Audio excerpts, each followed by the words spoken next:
During your presentation, you mentioned that flooding within your region happens during the dry season. I wanted to know particularly why, since I think in Ghana it normally happens during when it's raining, but I would be interested to know exactly the correlation between the dry season and increased flooding within your region. Thank you very much.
Change, which we are yet to appreciate. I think as a people, we think climate change is an abstract thing, but it's so much with us. We need to get an understanding of it better to be able to appreciate what we can do to help care. Any other questions online, in person? Yes, ma'am. Yes, ma'am.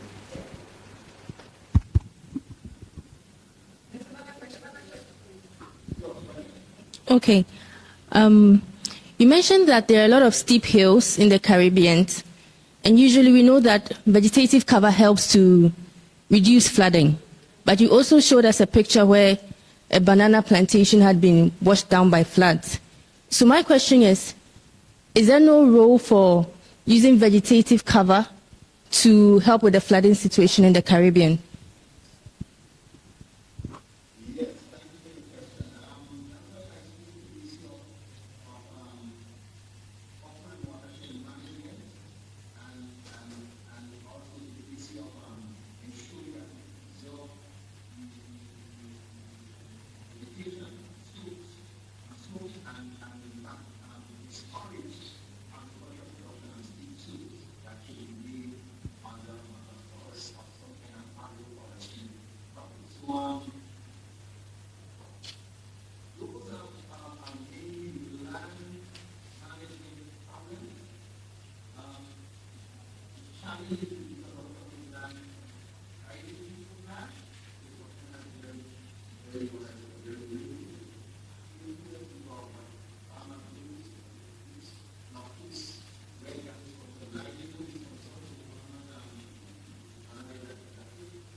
Thank you very much, sir. Another question for you online. It says, good morning, good afternoon, good evening, how do you propose to tackle flooding in countries that have a privately owned land, especially when there is a history of planting houses as opposed to roads?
Thank you very much. And I guess we also we have a policy, and I guess these policies should be implemented, and there should be enforcement, from law enforcement agencies to ensure that whatever policies that are being, set out and proposed and being implemented is well enforced.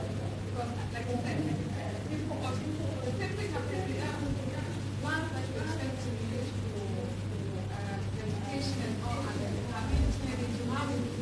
And so it rains and it becomes a issue. Thank you very much. Any other questions?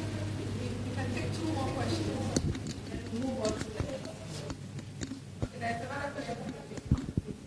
Okay, I'm Edward.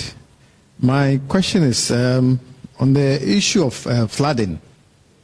Yeah, I would like to.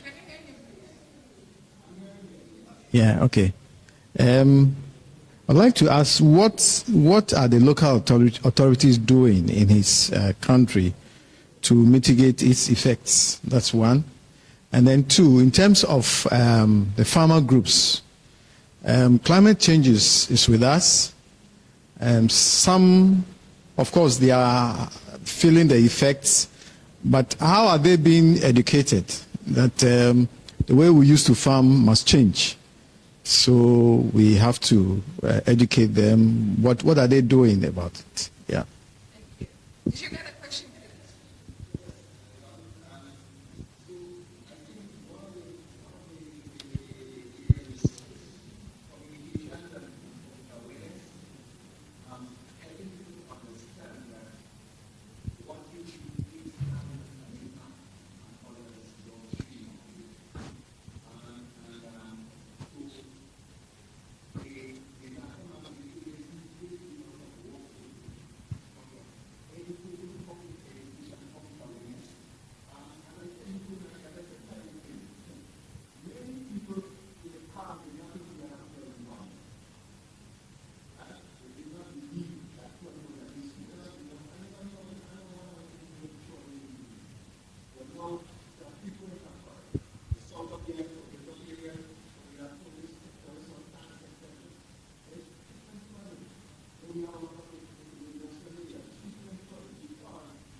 Thank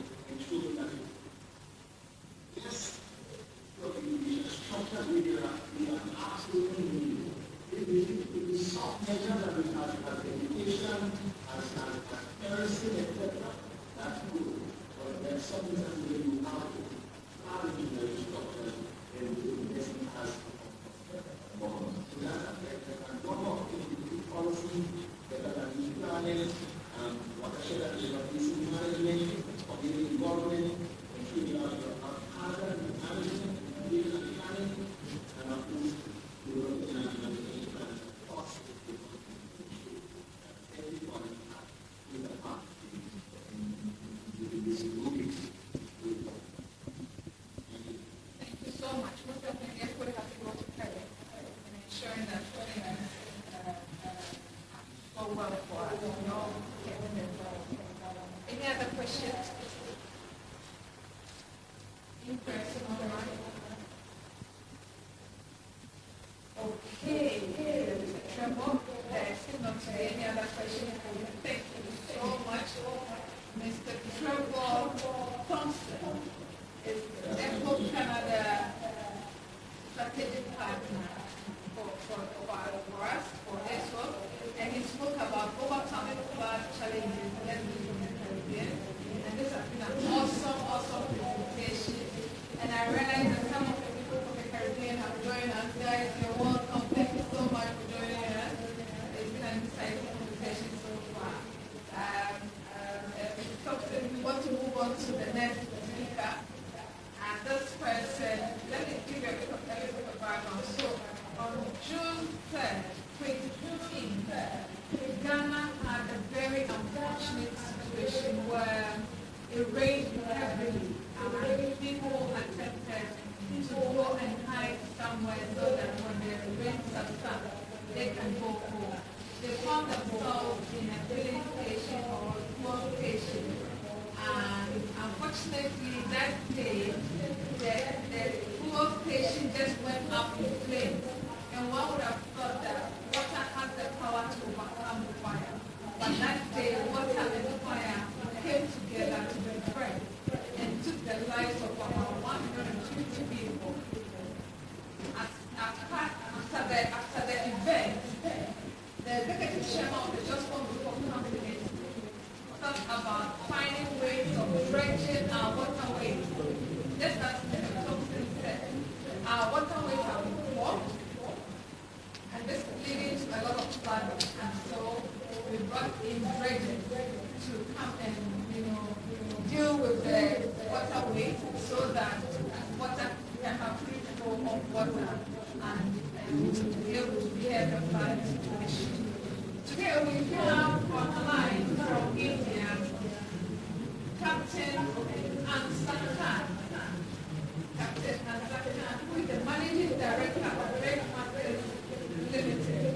That is a company that came to the aid of Ghana to clear the canals and other waterways, dredge it for us, and to pay the dredge for the whole nation and other African countries as well, to ensure that the perennial devastating impact of flooding would go down. We are honored to have and speaking to us about the strategic causes of flood, advantages and disadvantages. And so as we say thank you to Mr. Thompson, we want to invite Captain Khan to also take over from here. Captain Khan, are you on? Good evening, ma'am. I'm here. You're welcome, sir. Good evening, panel. Good evening, colleagues, and other listeners online and people who are affiliated to good evening once again from media. As Mr. Thompson said, and he said very well, he has covered that topic. So I think trying to do most advantages and disadvantages of flood. We all know what disadvantages very well. Your property, your life, all of but give water back. So we think more, think about it,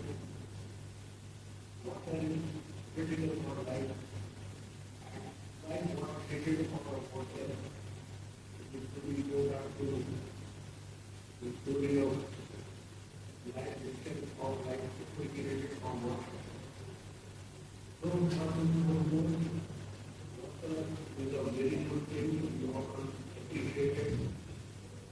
Rains are necessary and the floods are necessary. So mitigating effect, but we cannot live without it. So the millionaires being get on that floods are so how floods are so important. First time what is water like? Sea and ocean are both of water. From there water evaporates and moves to the cloud and we have it. There is one role of water. Second role of water is melting of glaciers, ice, mountains, Arctic, Antarctica, and third role is coastal flooding and conflict. Let's read one by one. Rains happen, inches are formally posted. Water moves from cloud to land. Precipitation causes water to come down. We are doing this. We need this water for drinking, for irrigation, for life. And what happens when the rain falls? Water moves to rivers. Now water moves to the ground. And recharge is water. And then it will move to rivers and to the ocean. And how do we get up this cycle? We think when we grow water to flow modeling manner in our confined way back to the sea. Because rivers had been forced and rivers get flooded and that were not supposed to live near flood plains. Was supposed to live as well as because people started using flood plains. What is the what is the cause that makes want us to have flooding? What happens when you have flooding? The nutrients move from river to the flood plain to regenerate it, to provide nutrition back to the land, depend on cultivation. You can have crops, there is no need to compose or any fertilizer. Rainwater in the form of flood does it naturally. Nothing was required. And in older days, people used to, after the rain, they would store the seeds and come in them before people. That was the method. And if you are aware of the region for Goa in northern India, it's between two rivers. It's one of the most fertile region in the world. So fertility comes because of flood. That's a natural method. Secondly, forest, vegetation, you are supposed to slow down the speed of the water so that water can circulate into the ground and be a source of groundwater to give water through wells, lakes, ponds, so that in dry season also we can drink and dry. But then, because of unplanned population explosion, unplanned cities, unplanned cutting of trees, deforestation, now there is nothing to hold water, nothing to reduce heat. It runs and runs into our homes. So this was the second one. Then, strong surface, tides, they are meant to regenerate data, regenerate ecosystems, they regenerate marine life. But because we went too close to the sea, we built so close to the sea see that even tides can cause flood. Example, I'll give you two outstanding examples of these disasters, Mumbai and Agra. Both the cities are at sea level. If you see Agra, you have a lagoon. It was supposed to contain flood water. As well as during flood tide, to take the tidal water into its belly, and when air tide comes, to let it out to the sea. As the lagoon has lost its capacity due to sedimentation, pollution, uncontrolled dumping into the water, there is no capacity there. So the city water cannot drain into the sea properly, as well as tidal water has no place to be contained in the lagoon. It goes up and you have flooding as happening to the routine in the business district. There's so many natural loss and properties are destroyed because unfortunately flood tide and rain coincide. Same thing happens to Mumbai during monsoon month of July to September. There is a very heavy Mumbai. Mumbai is one of the biggest cities in India. The building of infrastructure is as good as possible to the sea. Whenever rains happen, it will try to first time, whenever disaster ready to happen. Same thing is happening to Manila. And so what we have to see is this, that what has been brought into our homes, into our land, what are we there to help us to live and live properly and thrive. But instead of building with nature, we are trying to fight with nature. I'll give you one other example. Northern Europe, at sea level and most of the places are in below sea level. Holland at some places it is about 4 meters below sea. First they try to fight the sea by making dikes, by making walls, and they realize that you cannot fight nature for a very long time. Now the modern method, they started building channels, they started channelizing the water, they have made waterways now, they are being used for transportation, they use for various purposes. So we have to learn to live with nature instead of fight with nature. We all know the effects of flood on our economic activity, on our livelihood. But what is happening is we are not understanding that we are crossing into a territory where nature was supposed to take over. For example, climate change. We all talk climate change in various forums, in academic discussions, but we are not realizing that special effect climate change is having is rising the temperature at sea. As temperature of sea is increasing, sea levels are increasing. All the coastal cities which are at sea are increasing.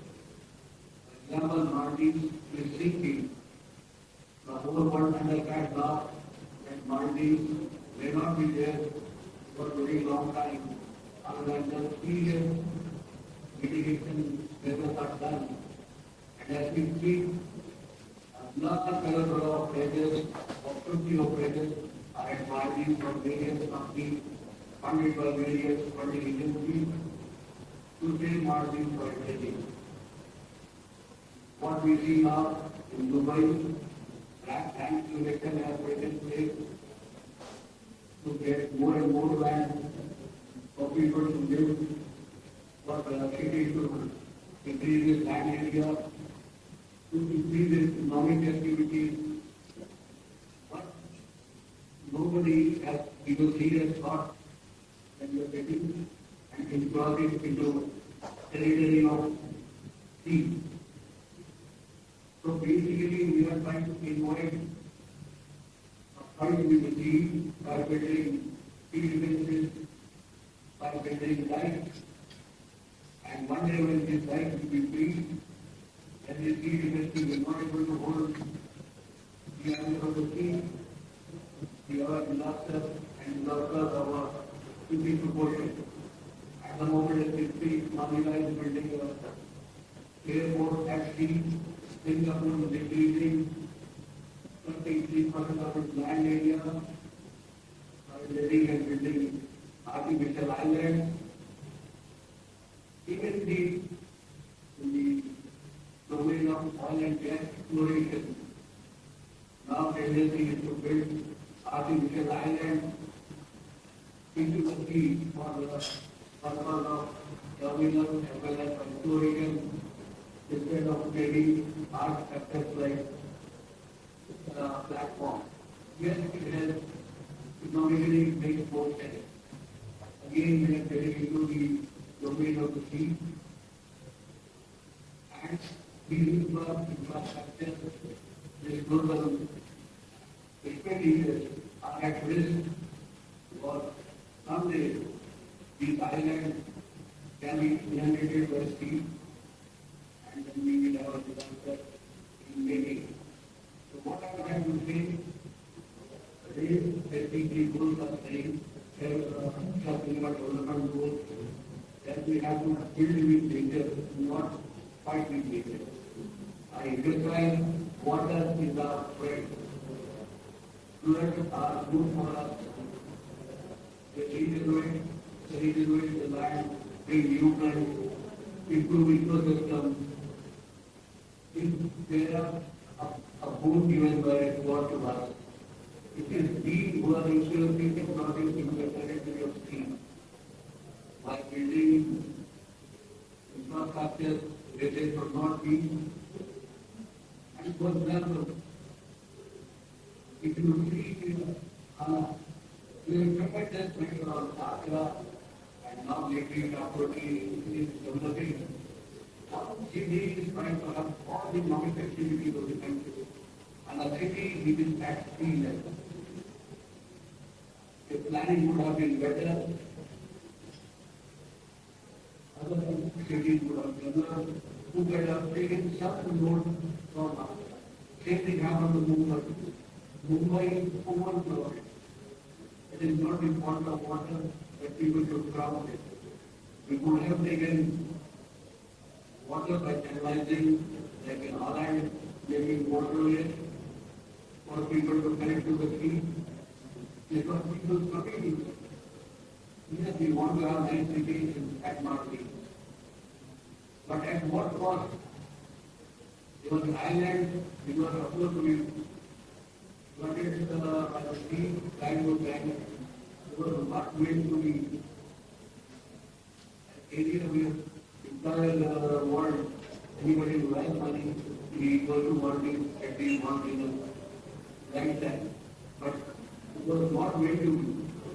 Dubai was not supposed to be a thriving world economy. Dubai was a failure. So I'm saying it does not mean that we should not have development, we should not have economic activity, we should not have infrastructure. Yes, for humans, especially modern humans, our desires are limitless, and not only desires, our greed is limitless, and we try to have more and more humanity for of nature. Without realizing nobody is powerful than nature, as well as not realizing the conditions of come and the right to live and thrive. So to me, the best thing what we can do is to really invite the concept of building with nature, so that human activities, human endeavors, thrive with the nature. And it is not very difficult to do. Like for example, World War III, inward attack. Without realizing each of our dam, can work demo, and you don't have to go to work. A dam in southern Ukraine was formed in the war last month. Everybody knows what happened. Millions of property lost, hundreds of people lost their life. It is completely destroyed. And if you see with that technology, there is no need to build big dams, small dams, small irrigation dams, can do the same one with minimum destruction to nature, minimum destruction to resource of the water. So, we have various examples. We have huge dams in India, and they really there have been a biggest issue in the place for the they wanted to create a dam not very long ago, for a year or two. They realized the dam activity itself has weakened the mountain. In fact, Delhi city is now having issues with flood, issues with tunnels, and the half-built dam being abandoned because now you realize that nature never wanted a big dam in that area. And not that because God knows, but our need exceeds the people of nature. So to me, the way forward is to build with nature. What is a very, very good friend. I live in entire life in water. I can tell you, it's the best friend humans can have, but the worst enemy if you don't obey its principles, if you don't understand it well.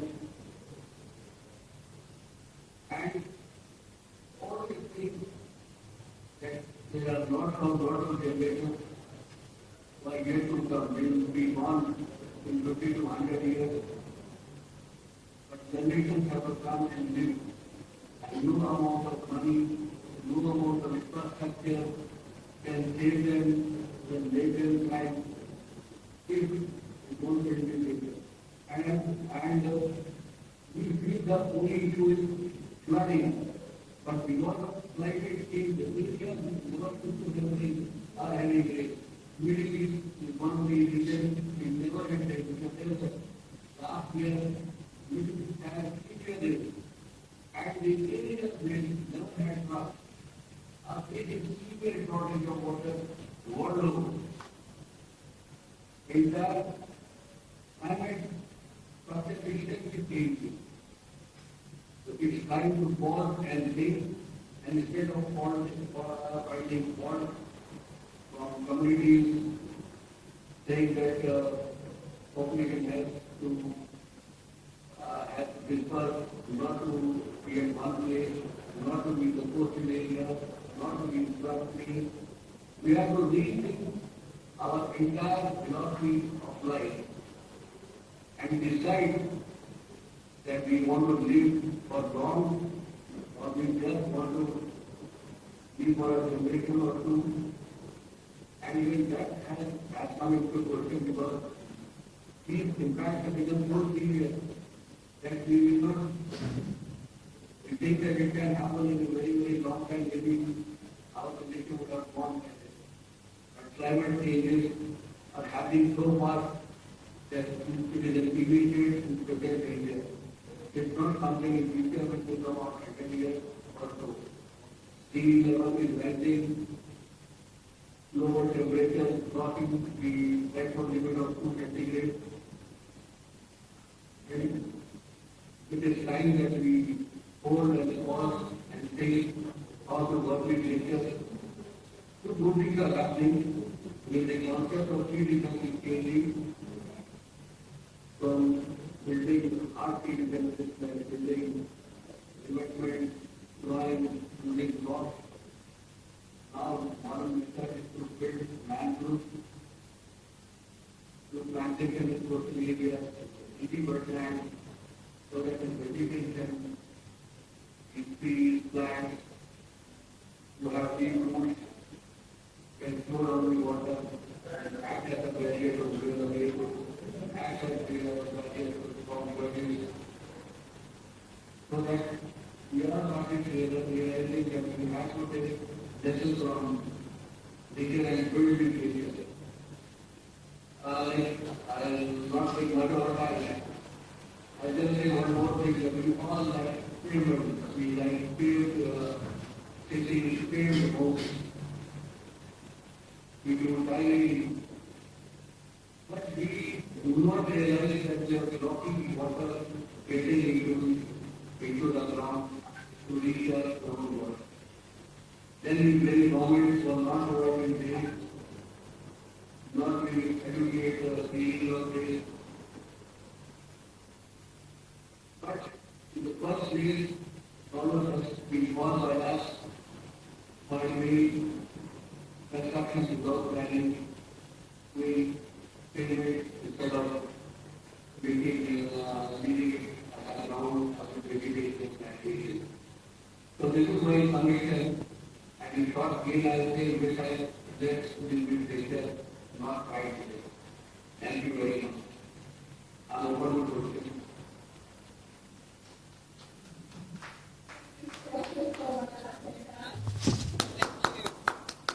If there is one word I picked from your presentation, it's the importance of the fact that water is our brain. Water is our brain. The only thing that is that we don't know what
for your presentation.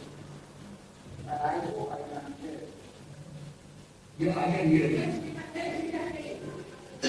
Thank you very much. I'm absolutely welcome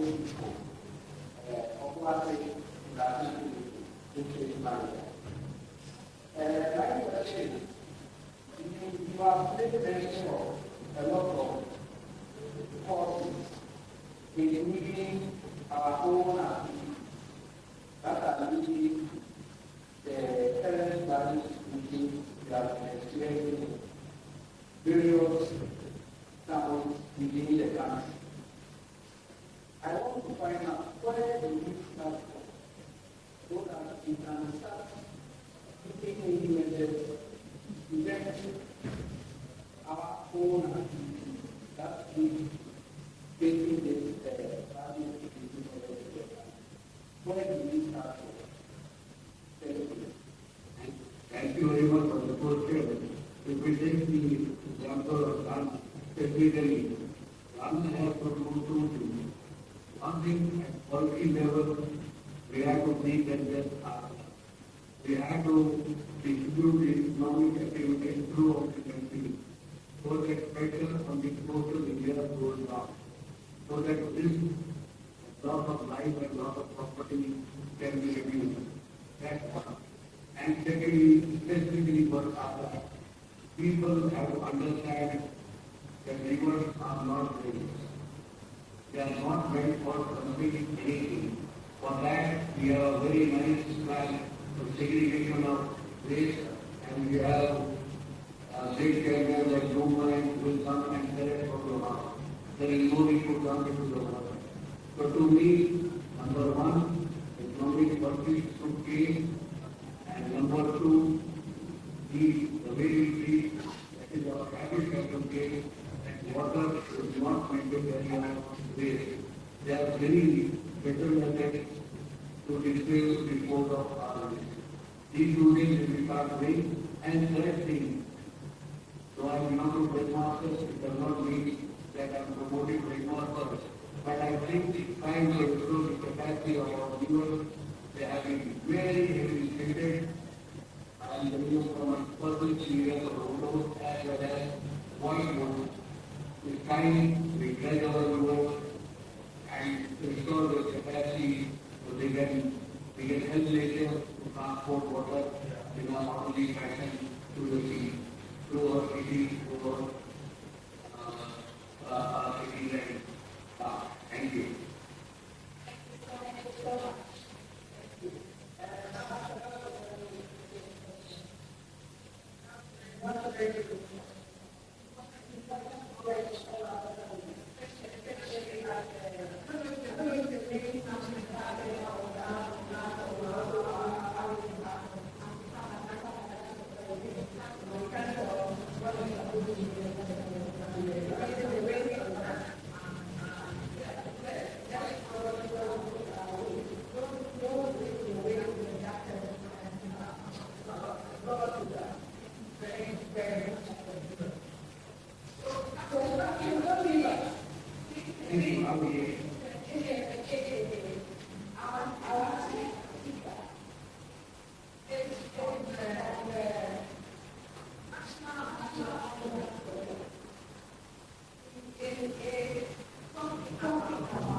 Emmanuel Agwewole.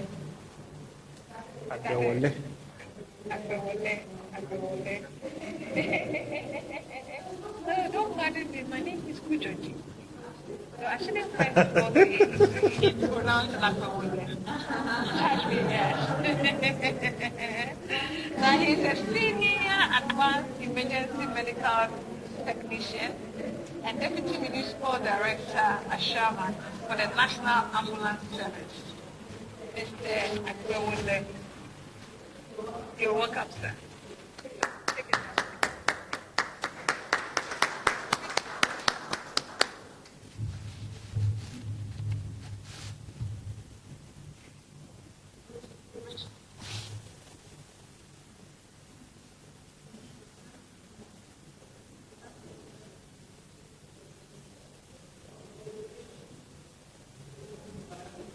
Hello, Minister. I'm honored to be here as the guest room.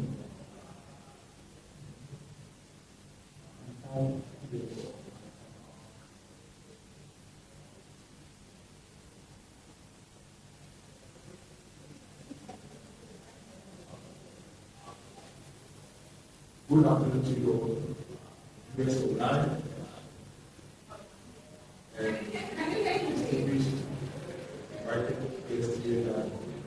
I hope you can hear me. Thank you. Once again, my name is Emmanuel Agwewole. Yes, that's the right name. I really thank you for making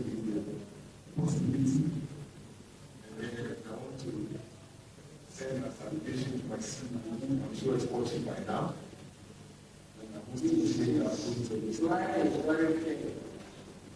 Okay.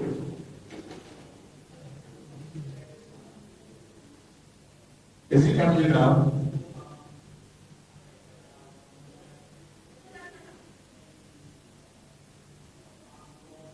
Is it better now?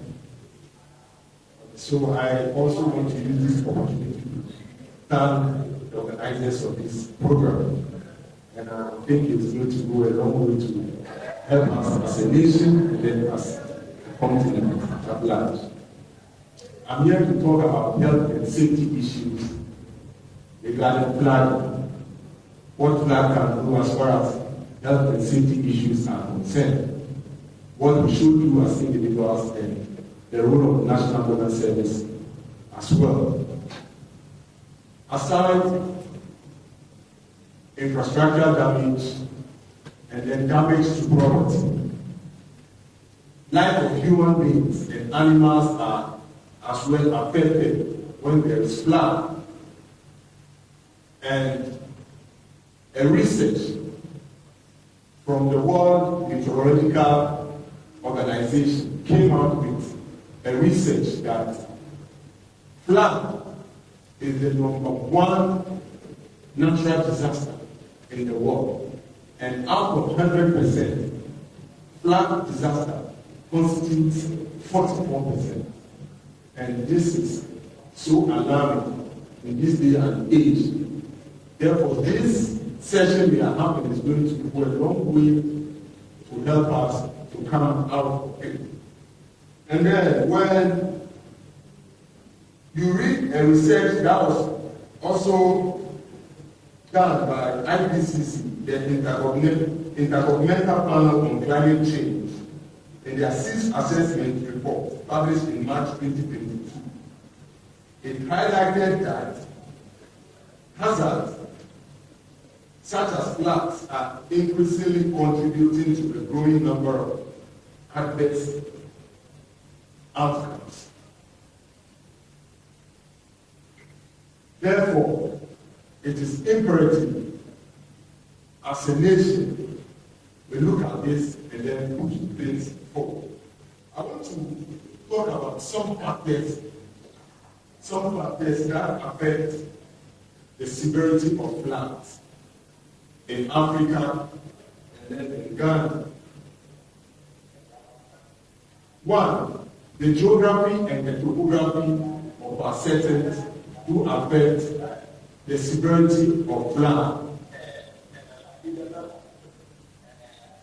Population and density.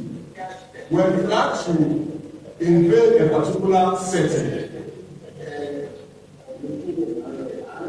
when that setting is really large and huge,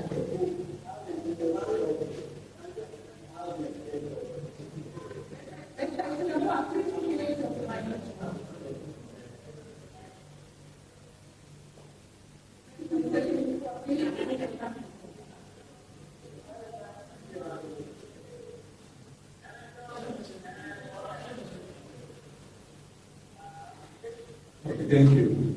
So like I was saying, the geography of the land or the topography of the land as well affects flooding. Those in lowland areas who are being affected by flood a lot. And the effect of the flood on them is very high. Secondly, density and population.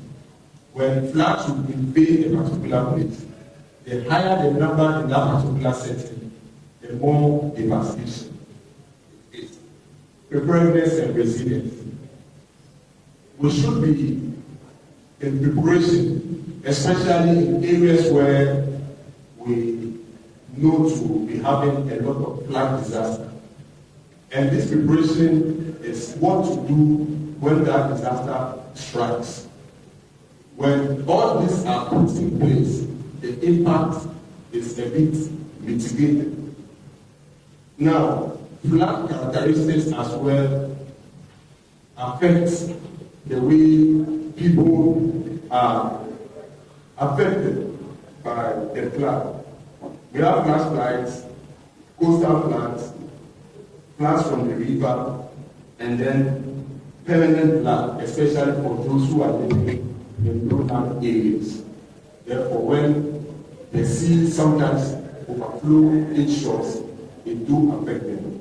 Now, I want to talk about health and safety issues regarding flood. The health and safety issues regarding flood. When we talk about flood, the first thing that comes into mind is drowning or near drowning.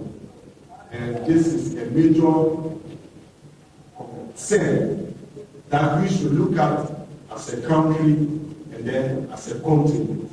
People have died out of flood and it has affected lives and then economy as well. And when we talk about flood and drowning, it is not only people who are affected by the flood that who drown.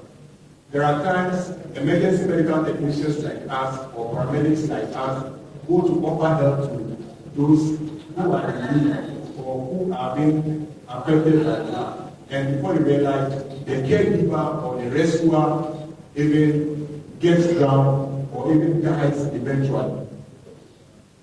So this is also an issue of concern. There are times we go to the Navy, we go with the fire service, likewise the police service. And in terms of rescue, some do get drowned or some get near drowning. Another point is, during flood disasters, there are injuries. There are times walls do collapse on people. People step on nails which are protruding from damaged structures. And the injuries do range from minor injuries to severe traumas. And these are issues of concern, health issues of concern that we need to look at to make sure all these things are mitigated or taken care of. When we talk of flooding too, what comes into mind again is hypothermia. People who have been impacted by flood do come across or do encounter low temperature, especially children and then elderly. Because they are exposed to the weather, their temperature will fall below normal. And it is an issue of concern. Hypothermia can cause somebody to die when not taken care of. The next point is also insect bites. When there are floods, there are insects that will come out as well, especially when the floods come in and they are receding. Some get locked up in trenches, in gullies, in camps, in gardens, and these floods that are stagnated there do breed mosquitoes and they cause malaria. During flood too, snakes whose habitats are being invaded by the flood do also come afloat the water and sometimes do bite people they come across because we are also suffering from what is happening. Infectious diseases as well do break out during flood disasters. During flood disasters, water do overpower septic tanks and then cesspits, therefore causing fecal matter to erupt and then attacks find itself into water bodies. And when humans drink this water body, diseases are caused, like typhoid fever, diarrhea, cholera, and then what have you. And then there are times too that animals like livestock and then rodents do urinate into this water, and when it comes into contact with human skin, it causes diseases. So when mosquitoes are being breathed out of these floods, they cause malaria. They cause dengue fever, which is also very destructive to our health.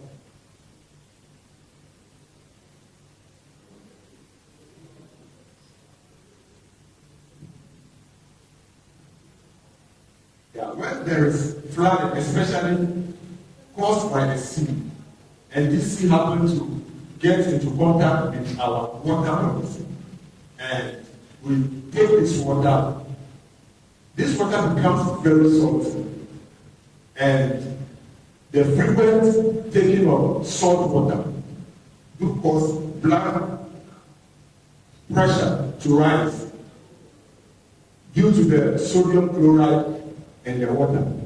Therefore, pregnant women who take such water sometimes develop eclampsia. Eclampsia simply means a pregnant woman whose blood pressure is gone high and then is convulsing. And this is a severe issue that affects the brain. When it comes to that time, the brain swells up, it affects the liver, affects the lungs, and then the heart. So if care is not taken, or that woman is not taken to the hospital setting in time, the fetus or the baby dies, and then the woman herself will die eventually. So this is a very critical issue we need to look at in terms of flood. And when this flood also cause this fecal matter to erupt and take over our water bodies, we have cases of hepatitis A and E, which is usually found in our fecal matter. So these are things we need to look at as a nation. And I'm happy we have an organization putting up this so as to make sure education goes, and then we also look at our lifestyles to affect all these situations. I want to talk about mental health issues that we experience during these disasters. You will take into reminiscence the June 10th disaster in 2015. A lot of people died, and some are still incapacitated till now. And this is a mental issue to them, looking at how their physical nature has been denatured. Some have died, some are breadwinners, like Madam Udodo was saying. Some were just taking a shelter to make sure the rain stops before they get to their various homes.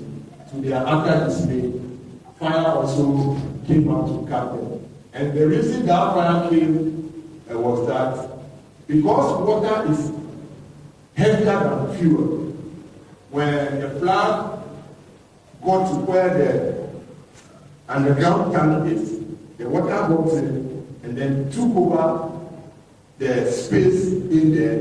Therefore, fuel underground started flowing or floating on top of the water. And just a little spark, the whole of Circle was on fire, and it was a severe disaster. I also encountered that, but by then I was in our training school, the paramedic school, the paramedic and emergency care training school, and I was called that there is flood at home, and my door was locked. They even told me after the 10th day when they came back to the house, because the levels of water kept on rising until they all left the house. So when they came home, then they realized that there is a brother in this room who wasn't there before the flood came. So as I speak to you, I can't boast of my childhood pictures, primary school pictures, basic pictures, university days, and even my days when I started working. All my things were destroyed by flood. My gadgets that were on the floor, all were destroyed. So this is a very severe issue. At least I've lost the property. Some people lost their loved ones. So I thank God I'm alive. I'll get more pictures that are better than the older ones. Yeah. So mental health. Some suffer anxiety. Some suffer depression. some suffer psychosis, some suffer post-traumatic stress disorder. And this is a situation when there is a disaster or a disaster has happened. These people are fine until maybe a week or two or even some years after. Then the effect of that damage starts dawning on them. And it is an issue we need to look at. UK came up with a research that 4 to 8 times people are susceptible to other health issues and mental issues as far as those who have encountered flood are concerned. That people who can suffer mental issues in life or other severe health issues in life are people who have suffered flood disasters. Therefore, 4 to 8% of these people who have suffered flood disasters are likely to have mental health issues in future. So this is something we need to look at. When there is flood, our roads are damaged. There are times we need to move from one end with a patient to the other because the roads are damaged or even the floods are taking over. We need to take longer routes to get to the hospital so as to get health care for our loved ones, for our patients we have on board. And it is really an issue we need to look at. There is one mental issue too that we need to look at, which is electrocution. Recently, there was a 35-year-old man who died on March 7th at Malam West. He was going home, and that was after a severe downpour. And electricity pole was down, and then the cable was also lying in water. He didn't know when he touched the handle of his door, was electrocuted to death. So this is an issue that the family can't bear. It's a mental issue. And one advice I would like to also offer is we should be careful when there are floods, especially those living in flood-prone areas. It is better your gadgets are up. Your extension cables should be up because when floods come in and then your cables are down, the whole ground becomes charged. Anybody who steps in dies. Therefore, we need to keep all this on top. And it will also be good. We plan with our family as to how to get ourselves evacuated during flood disasters. When you know this is a flood-prone area, therefore you need to sit down with your family that in case of flood, this is the step we are going to take. I'm going to do this, you are going to do that, you are going to do that, and then it's going to help us.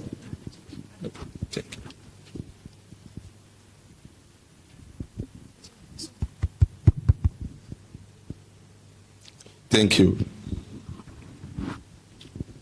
So, preparedness is one. Prepare with your family, prepare as an area, prepare as a community, so that when there is a disaster, you know how to help yourselves out. A family can say, all our documents, all our important documents are here on this shelf. So in terms of an emergency, you are assigned to go and pick that. You are also going to pick all our traveling documents, say maybe our passports, our ATM cards.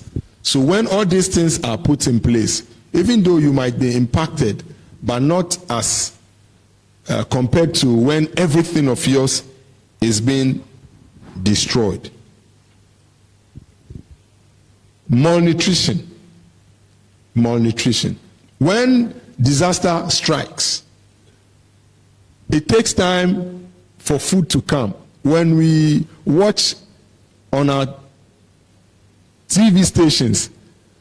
When there is a disaster, you see people crying, calling upon government to bring them food, and NADMO has been doing so well to get these people food. And there are times that it takes time before the food comes. And even should the food come, you can't eat as if you are in your own home eating. You need to ration the food.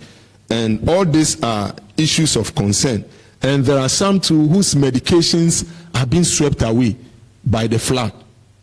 Therefore, not taking medication on time, some die, and it usually a mental issue or a mental health issue to the family losing their loved one in flood. Now, I want to talk about the role of the National Ambulance Service when it comes to flood disasters. When it comes to flood disasters, our number one role is to give medical cover to those who are affected. So those that are injured, we make sure we take care of their injury. Those we can treat and discharge, at that point we do. Those we need to treat and keep on treating en route to the hospital, we do, giving medical care. And then our role is to evacuate the affected persons to a safe area so they can get access to food, water, and then shelter. And then our next one is also to give psychological support to these people. At that time, we act as everything to these people. You need to support them in terms of psychology to make sure their issues or their health issues don't exacerbate. And then, before even flood, it is our duty as National Ambulance Service to help educate people to take measures to prevent flood. And even should the flood occur, what you should do when you are injured. So there are times we offer first aid courses where you should learn how to treat somebody who is drowning, somebody who has fainted, somebody who has developed cardiac arrest in this situation, or somebody who is having heart attack. So we go visit institutions, train them, educate the public so as to do the needful when disaster strikes. And our role again is to partner with other agencies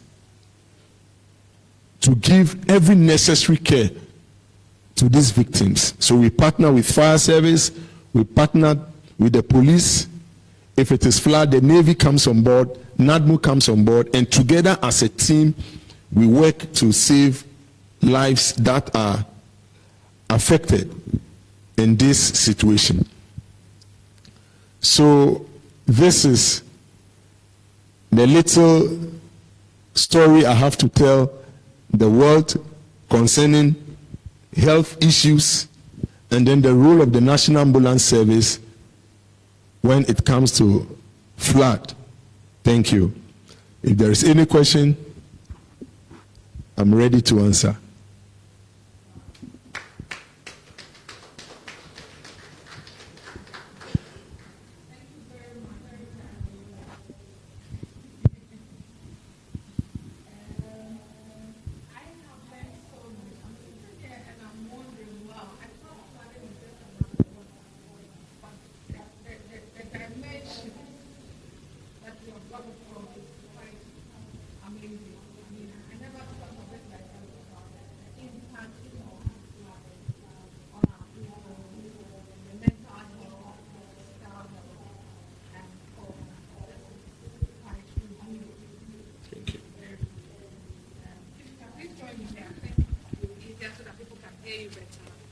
When you're speaking.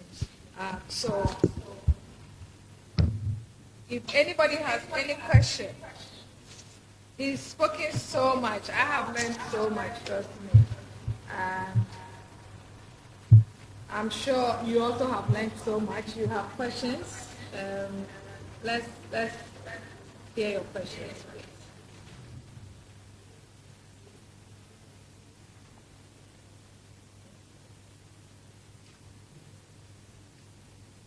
Any questions, please?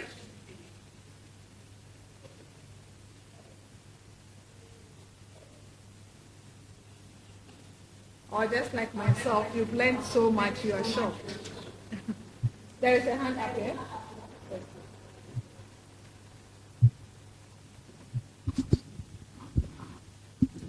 Thank you very much. Maybe the name I cannot readily remember, Emmanuel. So that's fine. So, Emmanuel, so you indicated that at least Ghana Ambulance Service, you normally engage in evacuation as well as caring for the injured, providing food, shelter, as well as psychological care. I want to find out your role compared to maybe NADMO, that's National Disaster Management Organization. Are you sure you are not step-siding or you are not taking over their roles? And how often do you normally engage in these particular key areas you mentioned? Because we know that is the primary work of the National Disaster Management Organization. So how often do you normally undertake these services?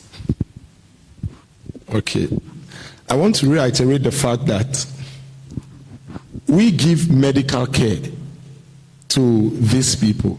When it comes to food and other logistics, it is the duty, the sole duty of NADMO to do that. National Ambulance Service don't give food to the victims or the casualties. What we do offer is to give medical support. If there is the need that maybe we get the food from NADMO and then to the affected persons, fine. But as to we getting food to give, it is not in our domain. Thank you. So you mentioned about the fact that you do all these, but you're not many, are you? Okay, currently we are still training and we need more.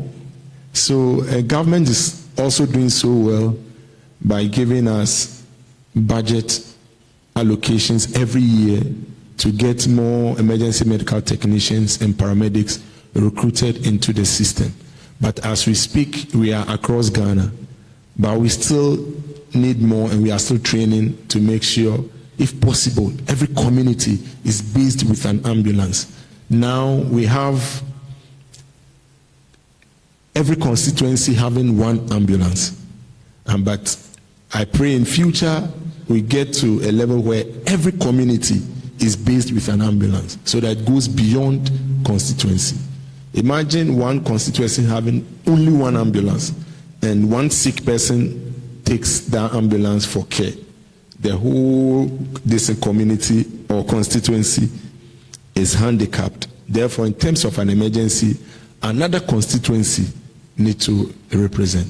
So we are doing well. When you talk of Ghana, so far in West Africa, we are the only nation running ambulance service. Yeah, so we are not doing bad at all. In the whole of West Africa, Ghana is the only country running EMS, emergency medical service. Nigeria has started, but on a pilot phase. And we are in our 19th year this year. Yeah. Interesting. Yes, any other questions? Online, in person?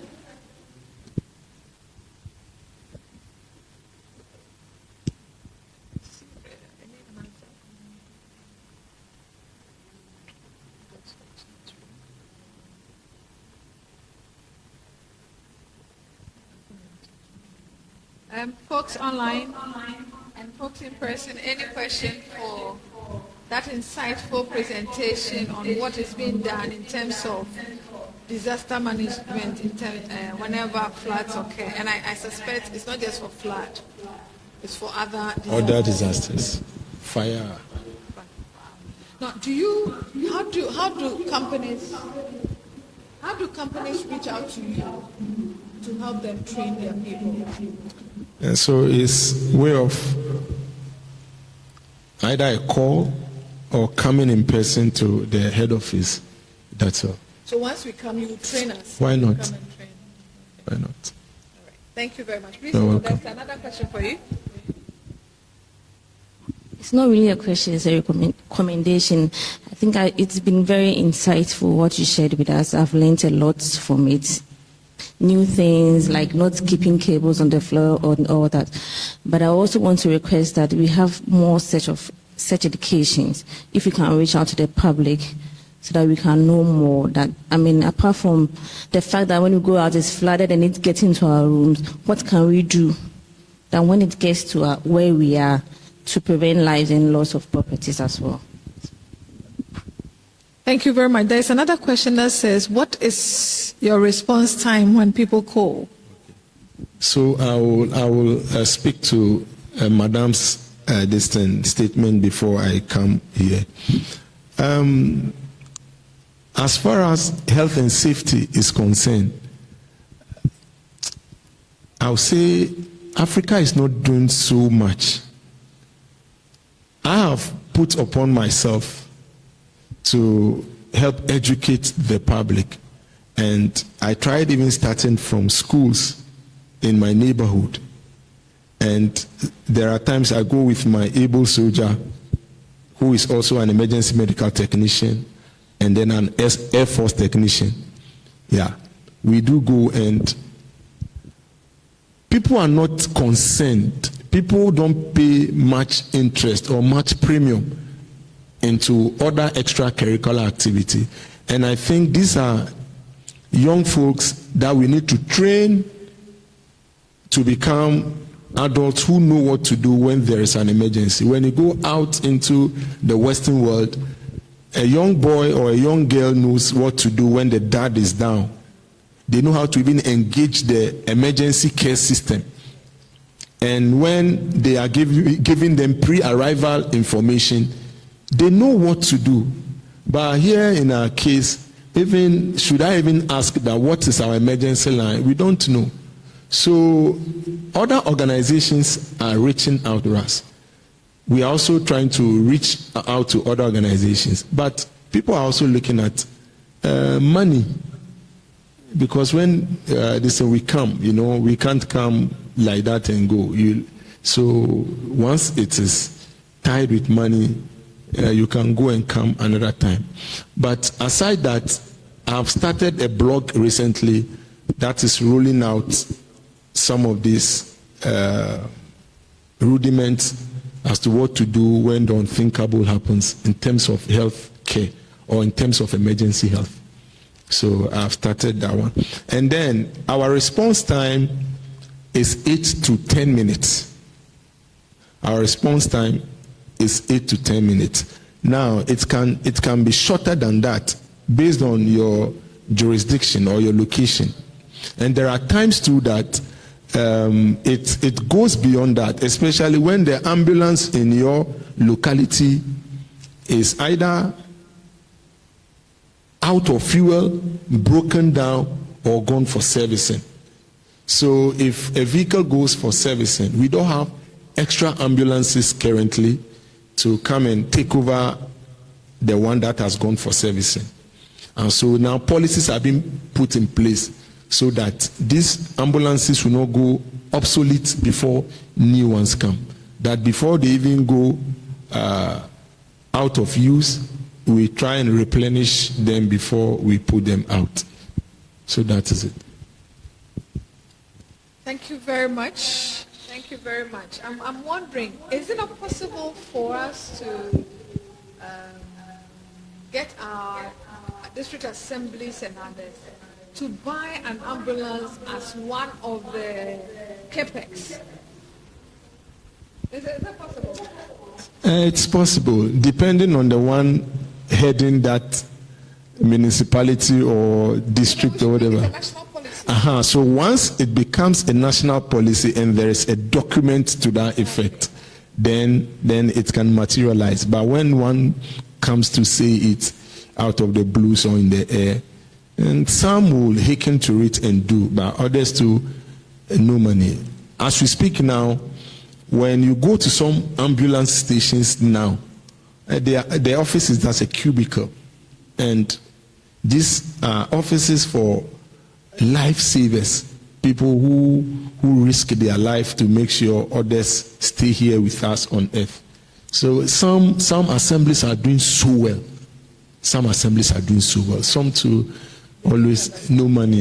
They don't understand these things. I think we should push for that agenda, that there should be a policy that every 5 years, every assembly should try and buy one. Because I'm excited to know that Ghana is the first or only country in the sub-region that has an ambulance service like this.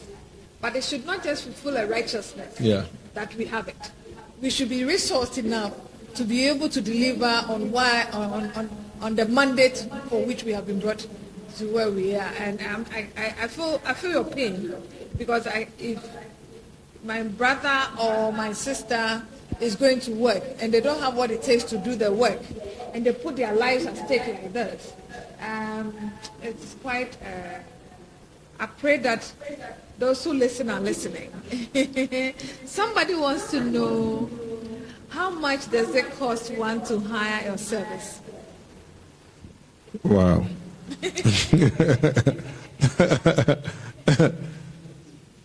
Okay, our services are free in terms of domestic emergencies and road traffic accidents and industrial emergencies. They are free. But when you are referring a patient from a hospital or from one facility to the other, then that one you need to support the team with some fuel. And then when you are calling us to come and give a medical cover during an event, then that one, the duration, it will determine. But should there be emergency? Emergencies are free. Emergencies are free. Emergencies are free. I saw a hand. Please get closer. Just in case in 1 minute you are told to maybe quantify the services, how valuable your services are to the Ghanaian people, maybe in 1 minute, how will you describe it, sir? I should quantify in terms of this a percentage or what?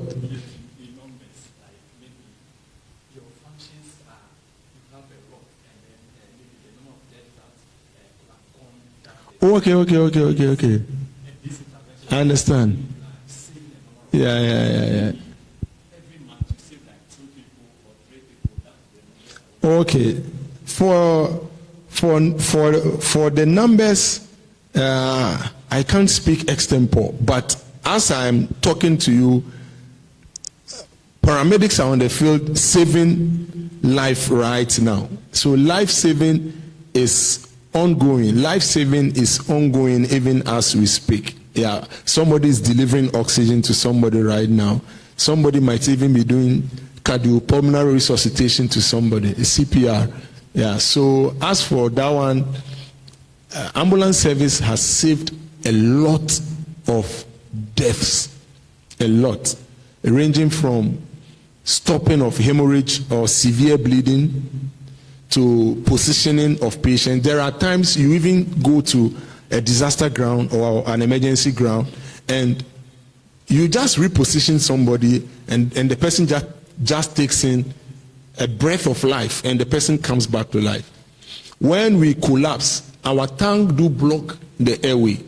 So because we've loosed that muscle tone, the airway, when I mean the airway, I mean the passageway from the nose and then the mouth. So the tongue can loose and block it. Repositioning somebody alone can cause somebody to come back to life. So for numbers, the numbers are huge, but I just can't mention any example. Yeah. Mr. Emmanuel Agbewole. Madam Kujochi. This is so revealing for me. Yeah. It's a very insightful conversation, and I think that we can continue talking about this. We go on and on and on, but there is another speaker. But I'm sure we will find another opportunity to have you talk about this. I'm just thinking in my head that if you're 19 years this year, it means next year you'll be 20 years. 20 years. What can we do to create awareness about what you're doing? I'm just imagining that if you had the opportunity and you had a platform, you can help educate the public on little things that they can do. I mean, when you mentioned the fact that families can determine who will put where you put your documents and all, the first thing I wrote here is digital archiving. Can people just scan their documents and put it in the cloud, so that whenever the rains or whatever takes it away, you still have something to show? Back in the days, it used not to happen. But today, there are companies like DocuPro that does digital archiving. So, or even yourself, you can just scan it and then just put it in the cloud, as they say. And then whenever you need it, you just pull it out. But thank you so much. Please don't go. Stay around. We'll listen to the last speaker, and then I'm sure the questions will come again. All right? Thank you so much. Let's give him another round.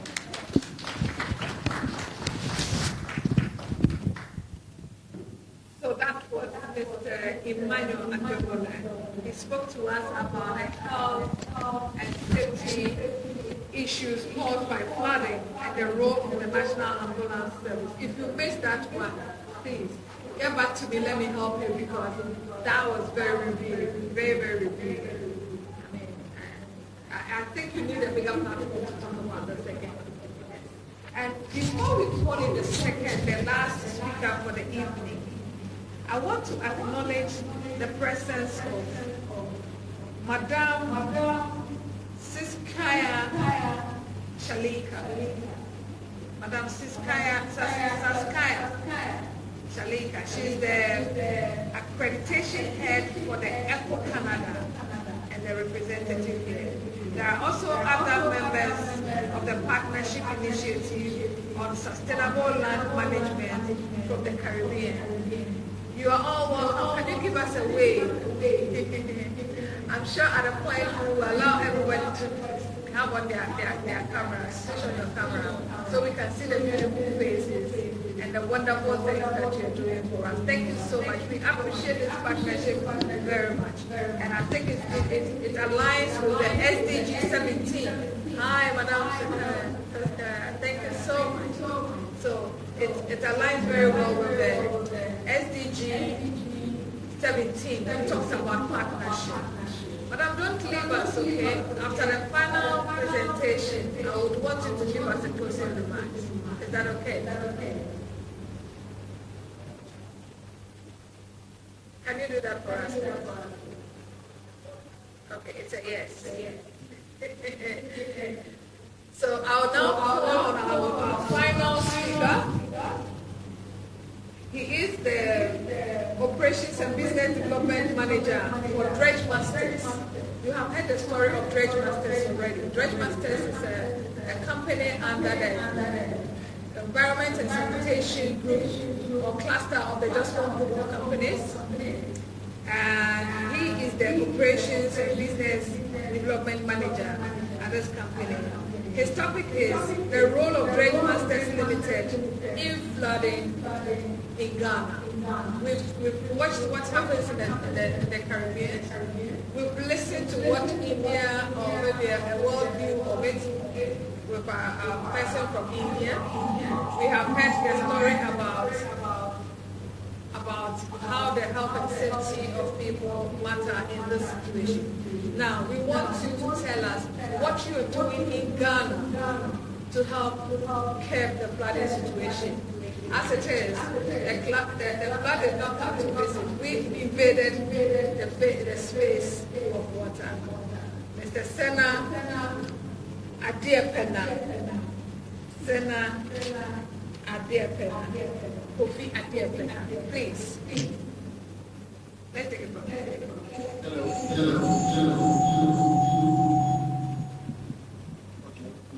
Am I audible? Okay. Thank you, Madam, for the introduction. I'll share my screen shortly.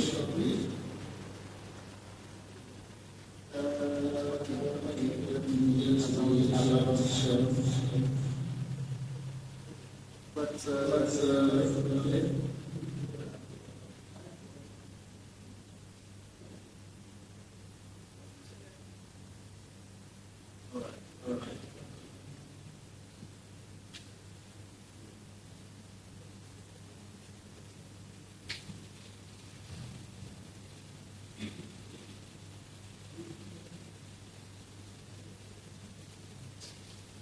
my topic, as advertised, is the role of the masters in planting Ghana.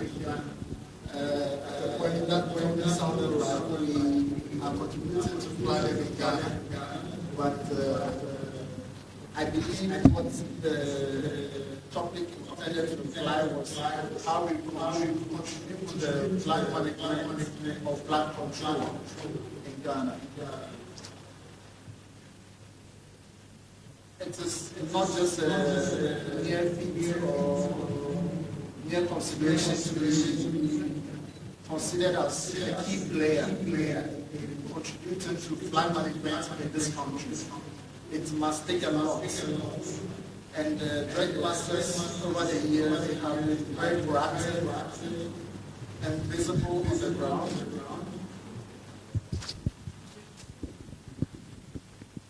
Improving to the Ghanaian that we are very intelligent and capable.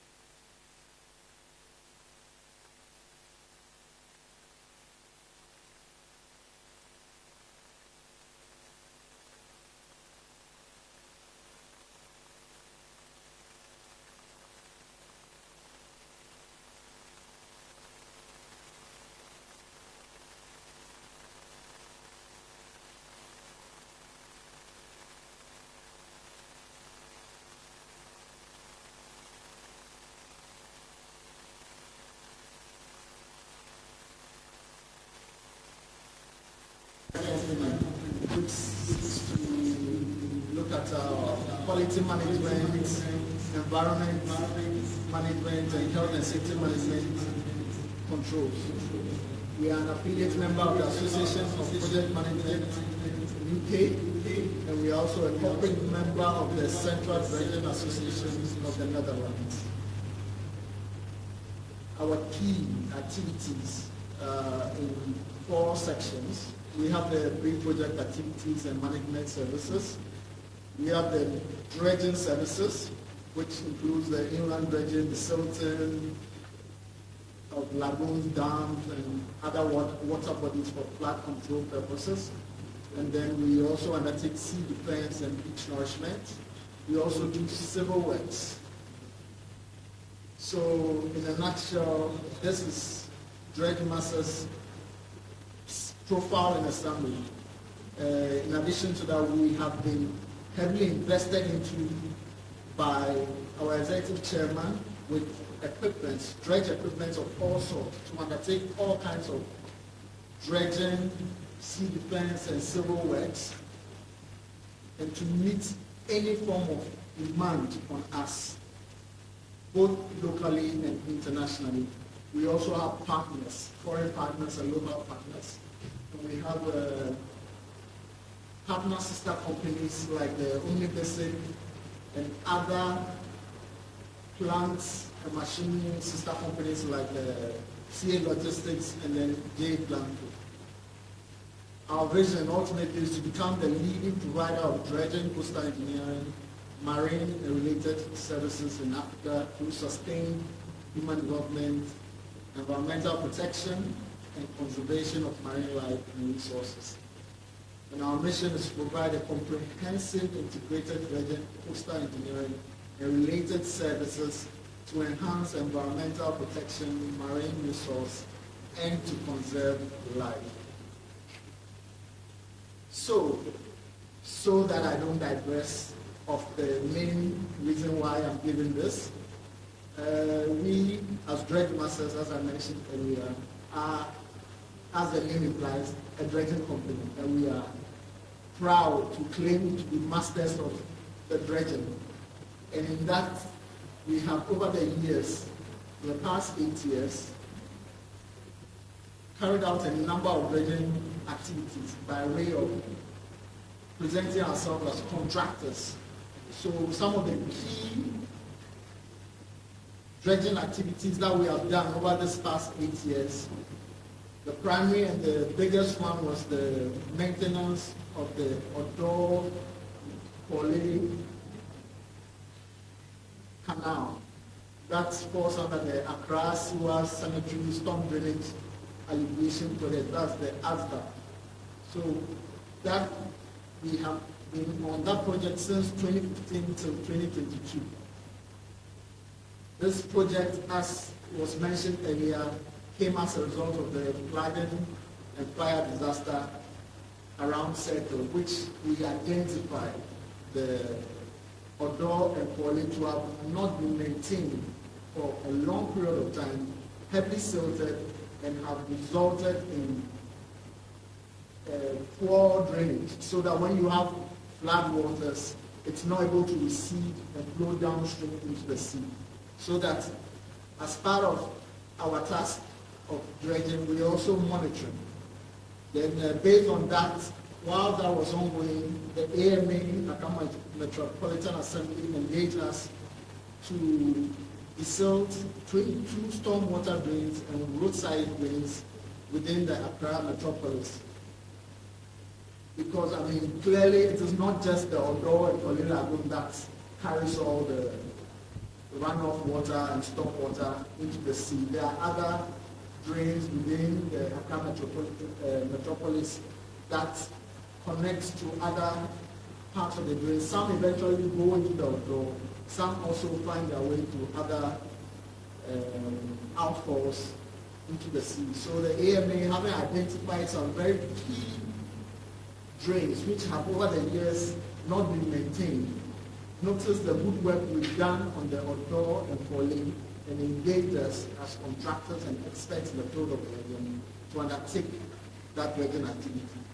And that is our contribution to the flood control and management as contractors. Moving on, we contributed in other ways, but I'm looking at our initial contribution as contractors. So from the Pole Odo, we moved to the Accra AMA storm drains. Then the Ministry of Sanitation and Water Resources, through the Water Resource Commission, engaged us again to dredge the main Mike Volta and some tributaries over a 3-year period.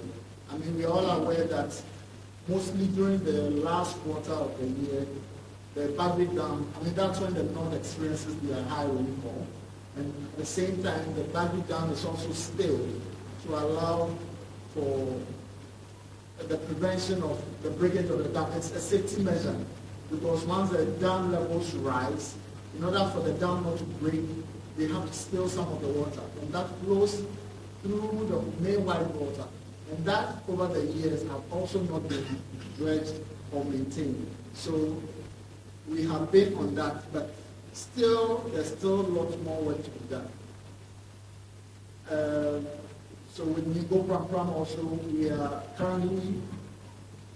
almost done anyway of the sea defense construction. That area has had the coastline eroded heavily, and in some instances had tidal waters come into some homes. So as part of measures to protect residences and lives there, we were engaged to construct sea defense using growing technology to control the flooding bed and replenish the beach. And as a result of that, we've had reduction in flooding and erosion within all of these areas over the past 8 years. I'm going to now show you pictures and images of this is the cleft interceptor. This is the interceptor between the Odo and the upper Pole Lagoon. This interceptor was designed to intercept this kind of debris and then redirect them and then screen them and properly dispose of it and prevent the contamination of the upper lagoon from the odor. But at the moment, it is not functioning, and you have a lot of debris buildup within the section. And this also obstructs flow. And as a result of that, you have the overflow of water into the neighboring embankment, into the community. So under the ASDAP project, this was one of the key identified bottlenecks within the canal, which we had to address. And then if you look at it currently, after work was completed, see how clean it is. You have water flowing easily. So dredge masters have been on the ground as contractors, ensuring that we ensure free flow of water in some of our primary canals. And then we have here one of our dredge machines, the water master, in the upper lagoon. You see the heavy silt deposit with vegetative growth, and we have to clean it to allow for clear passage as we have here. And this has been going on routinely for the last 7 years. Then these are the list of drains that 22 drains. We have the Lapa, South Taneshi, Achimota, Benkwa, can go on and on. I know our brothers or those listening out there might not be familiar with some of these names, but yes, there are notable drains in our community and have caused a lot of flooding in the past. And as contractors on some of these projects, we have to act fast to ensure that they were clean. I'm following the pictures of some of these drains. So we have the Osukote Lagoon.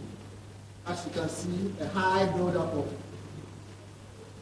silt or sand of the sea deposits, so that from upstream, whatever is coming into the sea, the outfall would not flow out easily. And at that, we realize that there's a damming effect, and then a build-up, and then water doesn't flow, and then spills over. So you have us cleaning out that section to allow free flow. And then you have it here freely flowing into the sea. Another example we have here, the South Taneshi drain. As you can see, this is as a result of poor maintenance. I mean, these drains have been left to the mercy of God knows who. The authorities responsible, I wouldn't want to say speak to that, but then again, you can see for yourself, nothing has been done for the past years now. And during, this was somewhere 2017 in March, when AMA engaged us. This area will flood so much, you will have heavy vehicular traffic. At times, young children will be washed into the drain, and then we have to clean it out. This is the final state. This has been very to design. It is not just a matter of cleaning it out, but we work with surveyors and engineers to ensure that once we are dredging, we maintain a certain gradient, a certain gentle slope to allow it to flow into the main tributary and finally into the sea. So, before I move to the contribution through social, sensitization by print and online media, I just want to add that with the support of the group, one of the key contributing factors of what Dredge Masters is doing, aside being on the ground, is also getting support from the parent of the group, investing heavily in equipment and machinery to ensure that we are well resourced, and engagement of professional staff and experienced people in this area of flood management to ensure that we are always prepared to meet any disaster or to carry out any task that will mitigate flood incidents. Then, throughout the period, we've had a number of engagements, press briefing, newsletters and articles written, our social media outlets have been on fire, we've had a number of radio and TV talk shows, all with the aim of sensitizing the Ghanaian people on how to manage and contribute their bit to avoiding this flood, because we've noticed over the period of time that attitude plays a key role in this flood management control system, because a lot of debris has been found. In fact, live you see the earlier picture at the interceptor. It's all solid waste, and that didn't go there by itself. It was through human activities. At the same time, squatters that, rural-urban migration, where you have people who are looking for a better life coming down unprepared, find some place mostly along the road. We realize that has been the most convenient place for most of these rural urban settlers, where they put up makeshift structures and find themselves, living there, creating, obviously as they are there, generating waste, and then there's no proper way of disposal. They only find a convenient way of just throwing it in there. Then open defecation, you have the situation where there's heavy rainfall, some of their wells are washed, including themselves. And, it's sad, but then year in, year out, these things happen, and they still keep coming back. We've had situations where we've deployed the task force, we've engaged them, advised them, but they still keep coming. That really is left in the hands of those who are to ensure that the laws of preventing squatters from settling there have to take act on it, because we believe that once there's some monitoring ongoing, they can check and prevent them from settling there, because once they settle there, the human right doesn't allow the manhandling of human beings and throwing them anywhere. So it makes the work more difficult, because we need to address this issue right from the roots, authorities, policies. Something has to be done, primarily with that. So some of these activities are what we put out when we go on the media there. And then I personally have also campaigned and advocated for individuals cleaning out their small gutters. We don't need a machine, an excavator to come clean out your frontage. You'll be surprised that some of these floodings occur at areas where there are no big storm drains. They are just small drains. And the mere fact that they are blocked, runoff water will not flow through that easily, and then eventually flood the road and into their homes. So as individuals, everybody has a wall, your perimeter. Once in a while, you lift up the slabs, you check. If it's clean, it's good to go. If it's not, either you engage someone or a simple shovel, you clean out. And these are some of the sensitizations, because these small drains are what connects to the bigger drain. And if you don't clean them, they don't even get a chance to go to the bigger drain. And then the flooding occurs, and you'll be surprised. We've had situations where there are floodings somewhere in community somewhere, but the main odor drain is still not enough known. But you have communities out there which are flooded, all because of these small drains that are connecting to the main drain being choked. So we advise, and then the very popular one of late, when construction is ongoing and a tipper truck reverses to dump into a yard, and you realize that it tips it into a drain. Most of it is on the side, but then the drain that runs in front of it, you have a lot of the sand going. That is a definite blockage, and it takes a while before it's taken out.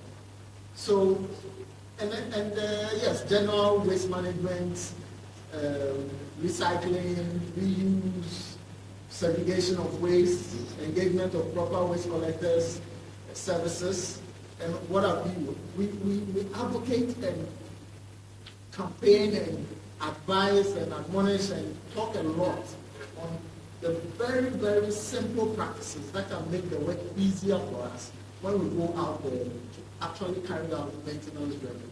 So that ultimately it's a win-win. By some extension, due to one's own personal action on the front end or preventive measures on the front end, we reduce the flooding there, and then we get to deal with the bigger issue, the bigger drain. Yes, there are some engineering defects where we come to realize that due to huge infrastructure development, there is heavy runoff, and then the drains which were initially designed for to accommodate a certain volume of water now cannot hold that, only because the saturation level of the ground is low. There's too much civil works, less green grass, more concrete, more runoff. All of that contributes to increase water in drainages which are still not properly maintained. So the whole thing needs input from every person in every sector, in every department, in every walk of life. Everybody's doing something which is leading to this flooding. So much that we as contractors want to change the dynamics. We don't want to wait for the disaster to happen and start identifying the issues that led to that. We are going out there. That is why I'm saying, aside of contracting bit, our contribution to this flood control measure is also through sensitization with the print and online media, where press briefing, newsletter articles, social media posts and updates, and then radio and TV shows, we communicate all of that.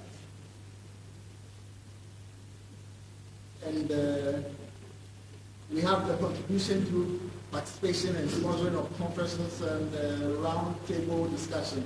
So sometime 2019, we had a similar thing that was held at the Ghana Institute of Engineers Hall, where it was a top leadership conference in sustainable dredging as a tool for effective city planning and flood prevention. We're honored to have dredging manufacturing experts from Royal IHC. They are also our partners. Our self-dredging masters, we contributed, and then we have someone from the World Health Organization. And then we have this. This is very little I can say, but then we are looking forward to participating and sponsoring or doing more of these to sensitize the public. And then direct engagement. We have had a very beautiful experience of one time writing proposal. You know, as part of what we do, we go around, we engage with stakeholders, we pay attention to the news, we hear of areas which are devastated with these flood issues, and then we map them out, and then we now prepare proposals and identify the assemblies that are responsible for the jurisdiction of those drainages that go there. So then there was a time back, I think 2016, where we had over 20 assemblies listed and went submitting proposals, telling them of the challenges that was encountered some time back, which haven't been resolved. But as you have it, typical Ghanaian or African sector, one of the problems that show up, we are relaxed. But we were looking at preventing to carry out some maintenance work to ensure that before you get into the rainy season, some good work has been done to prevent these disasters. After that, not much has been heard from most of them, and we believe that after getting some intelligence, the budget allocation was also a challenge. So then we also kind of advised that even if it doesn't happen this year, for the budget planning purposes, put it into the next year. So that whatever can be done this year, we look at it. Even there are situations where we still encourage them that, yes, we know money is an issue, but we have a sister company in the medicine bank that can guarantee some facility, given that we are really serious and determined to do that work. We can sit and engage and see how best we can carry out that. So some of these measures are what we put in place to ensure that the contribution goes beyond just dredging. So we do a lot of sensitization and engagement. So with all of what I've said, the ultimate aim as contributors to this climate solution is to be constantly engaging with stakeholders, policymakers, and the responsible government agencies. I mean, in our case, it's mostly the West and Housing Ministry with the hydrological services, the department, as the consultancy body. Then we have the Water Resources Commission that is under the Water and Sanitation Ministry, and then we have the Ministry of Transport.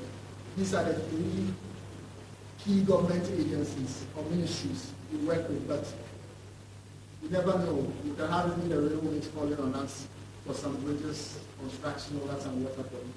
But yes, we engage through comprehensive discussion and framework development, which will ultimately guide policy implementation. Through the above, as mentioned, GMO will be providing an integrated flood risk management solution.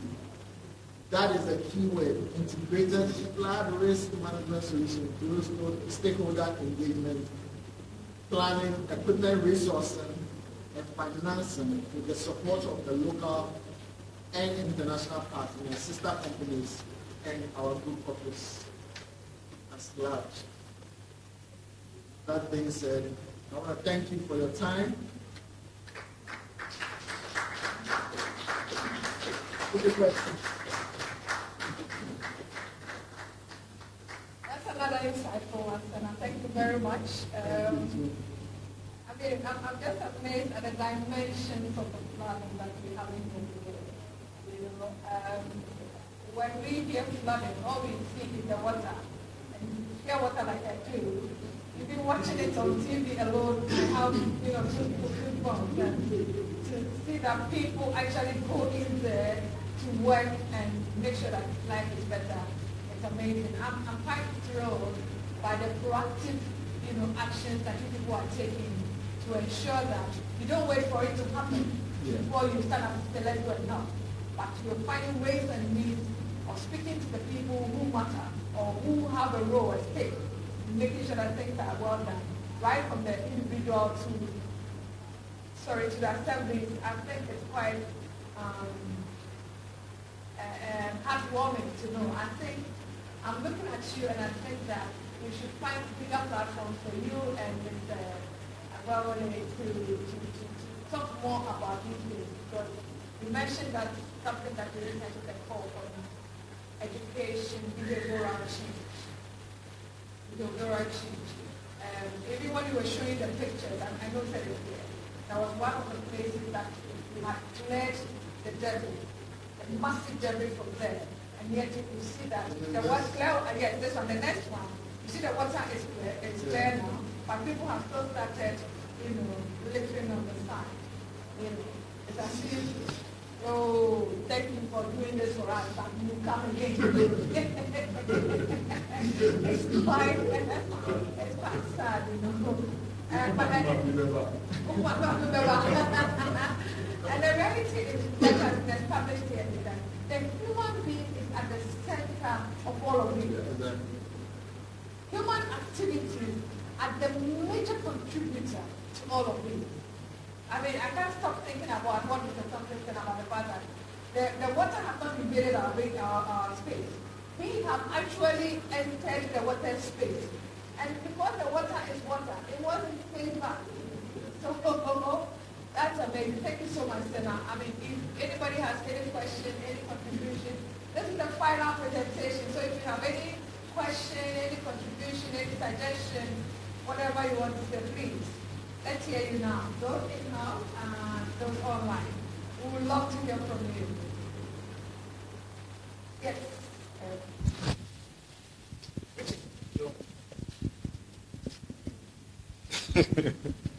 Something is saying something. You can't hear.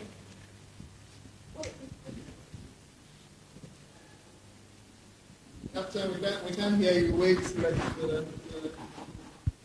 Okay.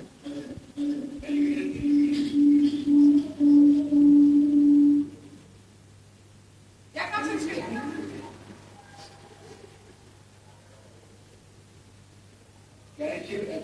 you hear me? Yes, I can hear you, Captain. Please go ahead. What I was saying, I just want to add way to what Stella trying to emphasize, that let's join hand with nature instead of creating obstruction for the nature for our own well-being. Thank you. No, say it again. It's a powerful word. Say it again. I say let's join hands with nature Join hands with nature. to help nature for our own well-being instead of creating obstruction for nature. Thank you very And we much. have lessons in making. Thank you And very Master much. has tried in a small way to educate people that continuous effort by headmasters is not enough. Attitudes have to change. Thank you. Thank you. That's a very powerful. I said, let's join hands with nature, you know, to make life a better one for us, rather than trying to obstruct nature. The world belongs to nature. You can't obstruct it. It will take over. Powerful one, Captain. Thank you very much. Mr. Bowden, you want to say? Okay. Thank you, Mr. Senna, for that presentation. I want to ask a question, but before I ask, I want to ask that dredging and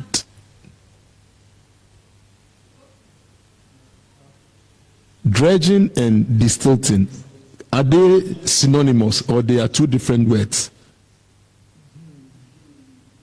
Well, typically one would think the silting is, as the word indicates, taken out of silt. But dredging is the bigger activity, you know, which requires dredge equipment. You understand? Dredgers. I mean, that I want to say deals with more volumes of sand from water. But the silting basically is silt. You know, mostly you consider that as taking out silt from the gutters, the drainages, the small gutters. The outdoor, you could play with it. You either call it desilting or dredging, but mostly for bigger water bodies, canals, rivers, lagoons, you don't call that desilting. It is dredging. Okay. But when you get to the smaller drains, you can get away with the desilting. Yeah. Okay. So now the follow-up question. There is this canker in Ghana that you see our gutters being distilled, and then the refuse dump is left there and goes back into our gutters. Do you collect all your garbages or the foreign matters off at once, or you leave it for it to dry before you come back for it? Okay, so for these smaller drains, these smaller gutters, which are mostly are solid waste, if you notice, once they are taken out, they allow for a bit of dewatering, which shouldn't be more than an hour or even 30 minutes because of the quantity is quite small. And then there's a track in the standby. You know, when proper planning for such activities is being carried out, you don't go in by just impulsively saying it's silted, so you are taking out the blockade or the rubbish or solid waste. There has to be planning so that you need to know where whatever you are taking out is going to, where it's going to. So it's a whole turnkey activity. It's an integrated management system of ensuring that your drain is clean and to allow for free flow and prevent any debris going back in. Even beyond the pile of debris stored on the side, you also need to look at the environment. Are there any waste receptacles there which is overflowing? Not just what you are taking out. If you think that out there is still overflow, the wind can blow that, what do you call it, skip. The skip, okay, so the skip buckets, rather. You know, sometimes they place the skip buckets there and it's not properly covered or it's not taken away on time. You need to notify the authorities responsible or the whoever is responsible for taking that away, to take it away. Then you've taken one, you've eliminated one issue. You understand? Then, after clearing that side, you also need to see whether there's a need to cover the drain or not. If there are also vendors around, you need to look at their waste management system. So it's an integrated, it's a whole activity which is not just enough to clean the drain, but we'll be going back to cleaning it if you don't address all the issues around it. Then it will look like you dread and it's flooding again. You'll say, they did this yesterday, and this place is choked. Why? The people did the work, they didn't do the work well. So then they tend to blame the contractor. Yes, I will even allow the contractors to be blamed, because as a good contractor, you need to look beyond the cleaning work. The clients that engaged you, you need to find a way of making them understand the significance of looking at the entire problem before the solution. Then when you carry out the immediate firefighting, which we are trying to stay away from, always when there's an issue, you come and clean, you go back, sit aloof, look on as the place is being, managed, and then we have to go back, and this is at taxpayers' money. Okay, so I want to ask my last question. That are you under government, or is one of the conglomerate of Zoomlion? Yes, I started this by saying yes, we are one of the subsidiaries of the Gospel. Oh, okay. Then permit me, I didn't hear well.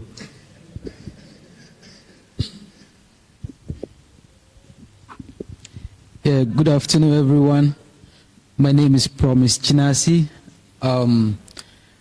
One takeaway from Mr. Trevor's presentation, which I think we are also experiencing in Ghana here, is the issue of climate change. He mentioned that they experienced flooding during dry season. Last year, by this time, we were not having a lot of rains, but this year, it is raining this time. So I just want to find out what your organization is doing in terms of advisory to the authorities on how to plan dredging activities so that we don't have the dredging, the floods before we are engaging ourselves in dredging. Then a follow-up question. Sometime last year, I observed dredge masters unveiling a very complicated dredging equipment. And I want to know if those equipment had been deployed to do dredging services, and I want to know the impact so far, if it has helped or if it doesn't help, or if it has not been deployed. I would like to know what are the challenges that confronted dredge masters not to deploy them. Thank you.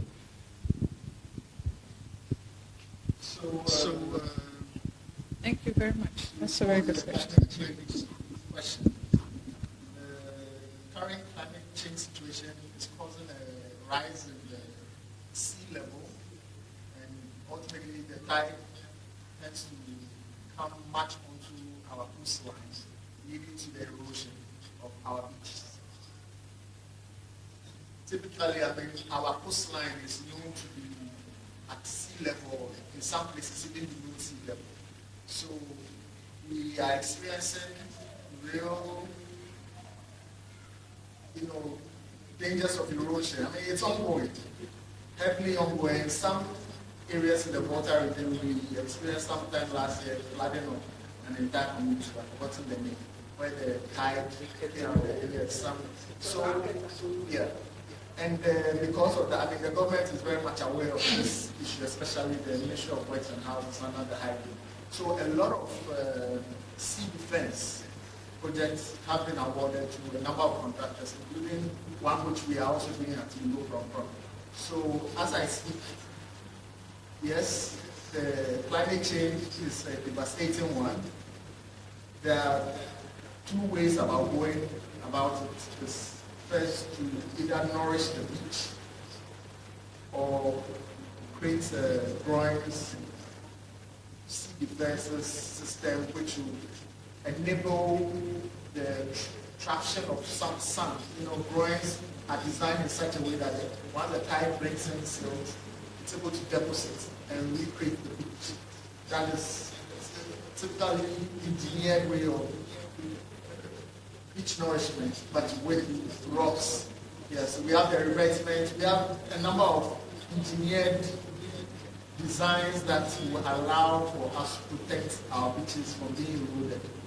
Depending on what consultants or the engineers come up with based on studies within that area, they will advise the best or appropriate measure of protecting that shoreline. But at the moment, yes, it's having some impact on the Ghanaian shoreline. We are losing our coastline. And that government is taking action. I'm aware they are not doing enough. They can do more, but yes, they are doing something. It still has to do with funding. Secondly, you made mention of our flagship vessel, the Beaver, the dredger that we brought in last year. And yes, it is soon to be deployed on a bigger project that is not flood-related prevention. It's more of reclamation and nourishment. Yes, I mean, because this topic is centered around flood control, I didn't mention that, but we have most flood issues happen inland, most, not all. Some happen from the beach, as seen indicator, but most of it happen inland with rivers, lagoons, small canals, which we have the water master. It's a shallow water dredger designed purposely to dredge and restore most of these water bodies to their design state, and possibly even construct new canals to augment the capacity of the existing drains to allow for accommodating and free flow of more water. Yes, sir.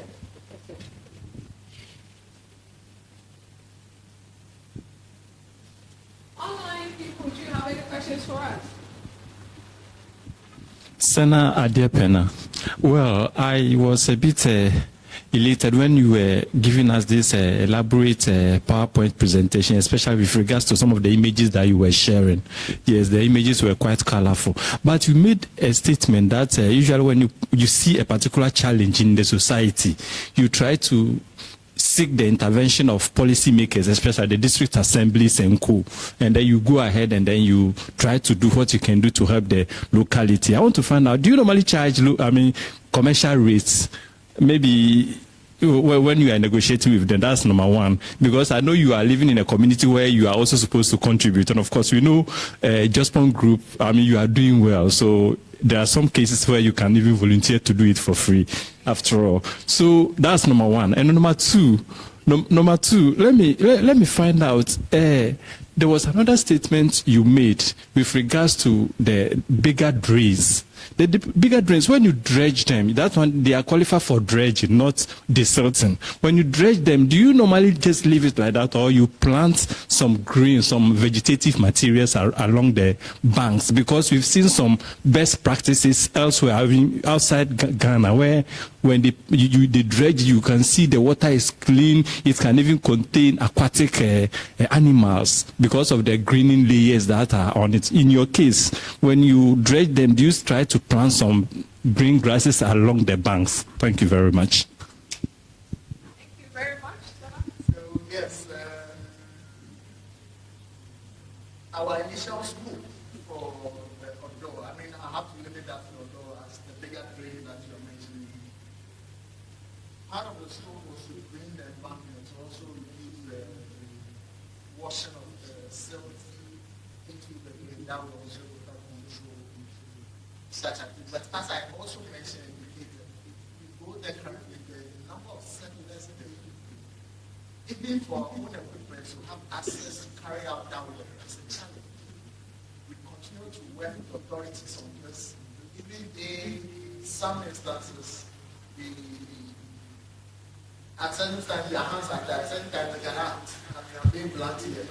So that it's a bit political, bits of everything, but ultimately we try to ensure that as best as we can, in the safest way as possible.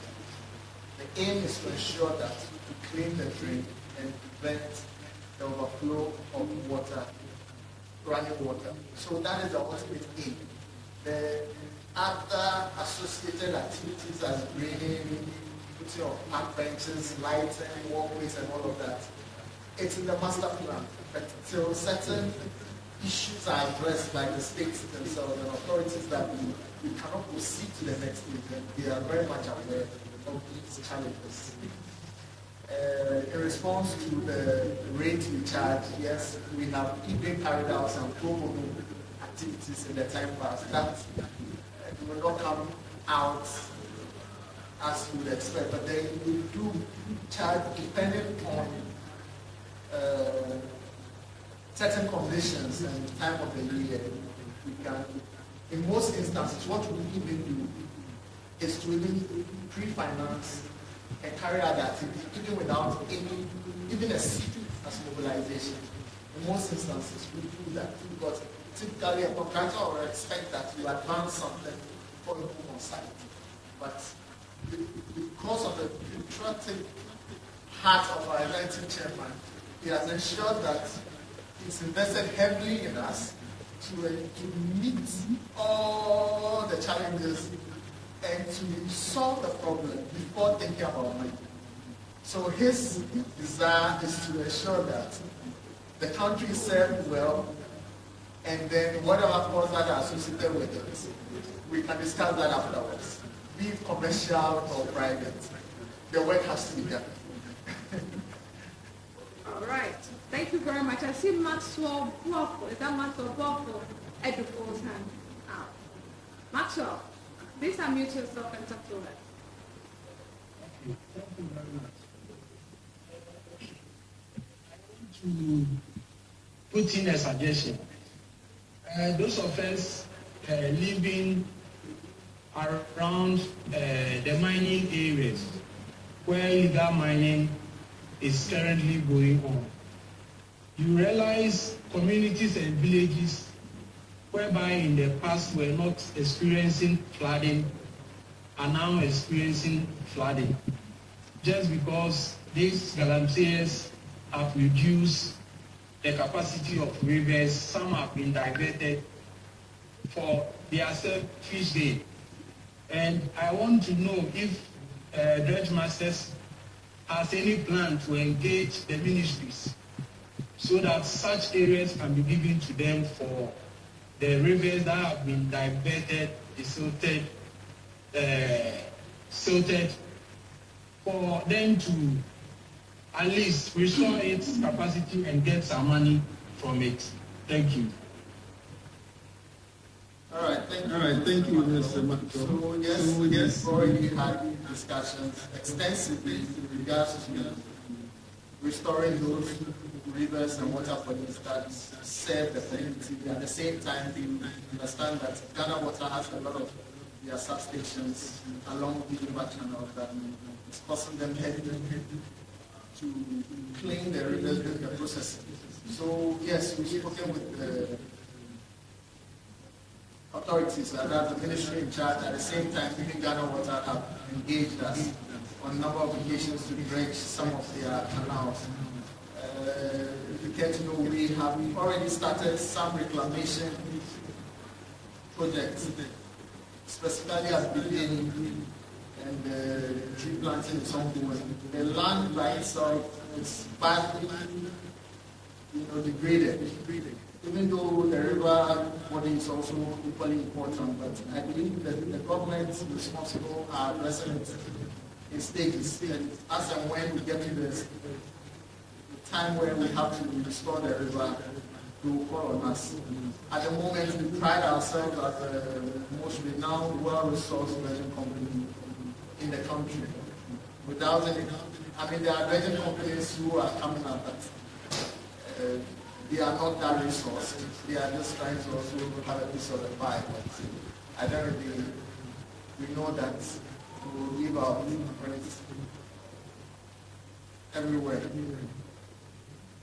Right, we leave our footprints everywhere, that's right. There is this fan on Facebook. I'm sure this question goes to yourself, Dr. anybody. He says, what are some common causes of urban flooding? And what are the potential measures that can be taken to mitigate its impact? I think this has been answered. I mean, we've spoken about it. I'm sure the person joined late. Just what are some of the common causes of urban flooding? And what are the potential measures that can be taken to mitigate its impact? I think that's one thing that Mr. Agbarola spoke about. Yeah, but Captain wants to speak Yes, on that, so yes. let's give him the. Captain, are you still online?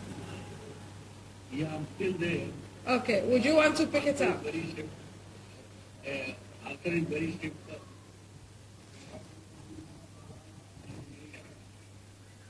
And degradation of existing cities which are close to rivers or close to the sea. That's one. And we have to find our houses look beautiful without pavement. There are many, many methods. Let water go into the ground. We should not stop water from going into the ground. And secondly, as Sana said, small drains are also important. Make them well, maintain them well. Thank you. Thank you very much. Very much. I'm sure. Sorry,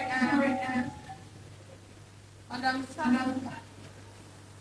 Yeah, please. You can give us your words before you leave.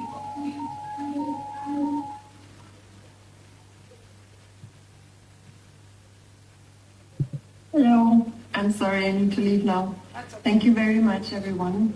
It was a really interesting presentations. Thanks for opening this event up to other people from other countries and other cities to also participate in. It is not easy to organize an event in person and also online. So thank you very much. Thank you too so much for the support. We are very grateful. We're looking forward to more collaboration.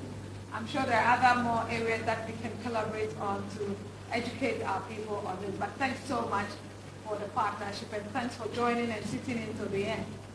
And I want to take this opportunity to thank all our panelists once again, our contributors, those who presented, Mr. Thompson, Captain Khan, Mr. Gwawole, and then Sana Adiopena. Thank you all so much for your contribution. Our online participants and in-person participants, you've been awesome. Your contributions have been awesome. Thank you so much. Please leave this space open and look forward to another insightful conversation next month, God willing. Thank you all. Have a great weekend wherever you are. Have fun, but take care of yourself. You matter. Your life matters to all of us. Thank you.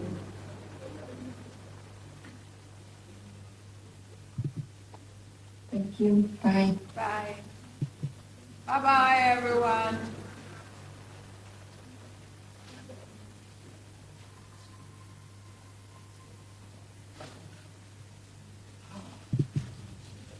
Great. Guys, thank you so much. Thank you.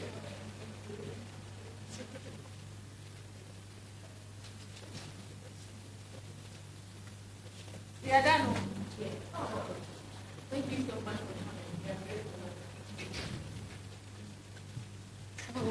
Our friends from the Caribbean, you've been awesome. Thank you for your presence here. Thank you.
It's been a while. Yes, that's what they say. Oh, I always miss you. That's what they all say. You did it. Sarah, thank you. I want. Thank you so much.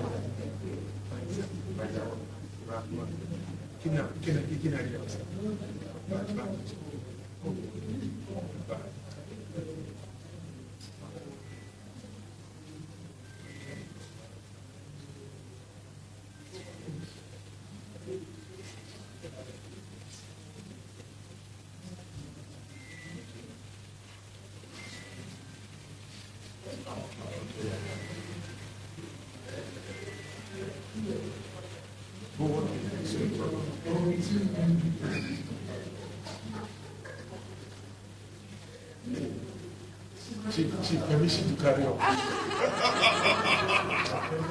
Chief, permission to fall down.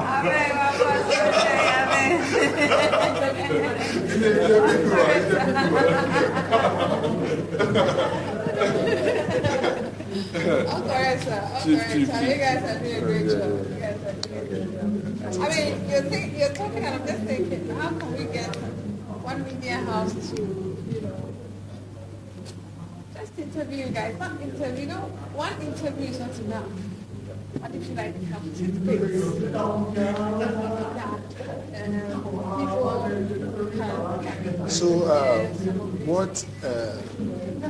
Some years back, I would say 3 or 4 years, I had a session with GH1. And every Sunday, I was on board teaching first aid procedures, what you should do, should there be this case, what you should do. It's not necessarily about lifting somebody to the hospital every day. What should you do when care is in transit? So we're doing. Especially, when things are happening in the house of the somebody, what do you do? What do you do? Yeah. And then in the case of one small boy who is 9 years old, they were celebrating his birthday, his 9th birthday. So children came to the house, they were setting up the place, and he fell on their center table, which is glass in nature. So the glass got broken, the glass hit his inner arm. There's an artery report, they break the artery, and it pulsates. So the parents did everything, they couldn't stop him. So they ended up losing the guy on his birthday. So you can see it. And madam. And the day I play simple. The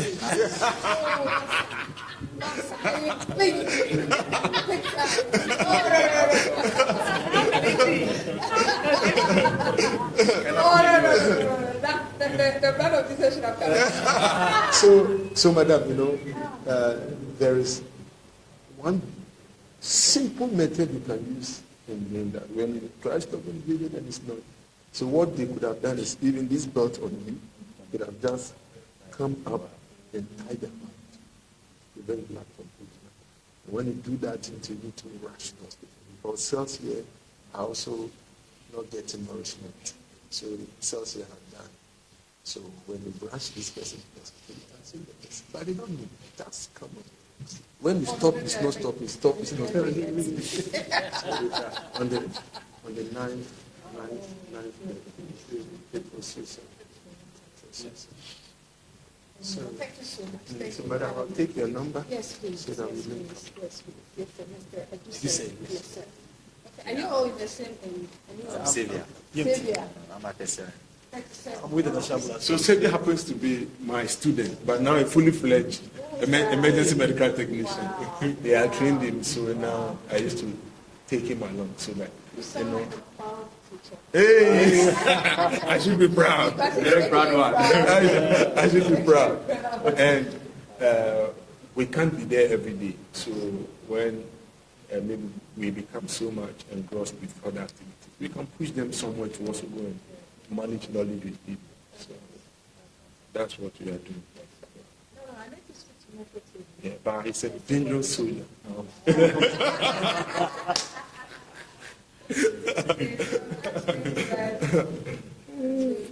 are with the national.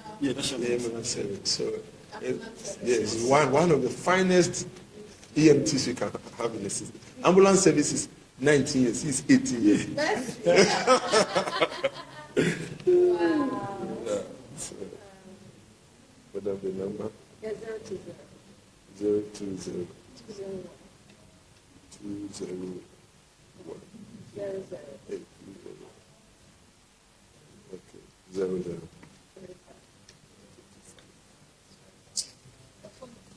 Okay. Madam, it's like you ate salad before coming.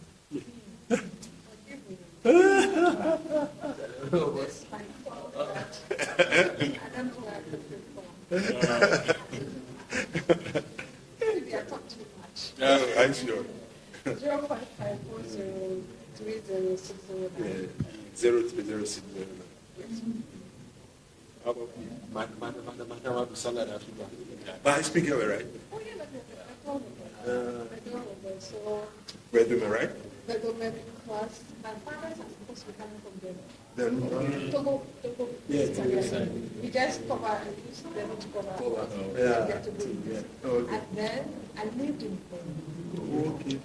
Lived in home Wow. from Mali school. Went to home for about 8 I also attended Maui small. Oh, I small. attended Maui small. I had a scholarship over there when I was, I was a footballer at the time. So they gave me scholarship over there. So I stayed there for about 5 years now.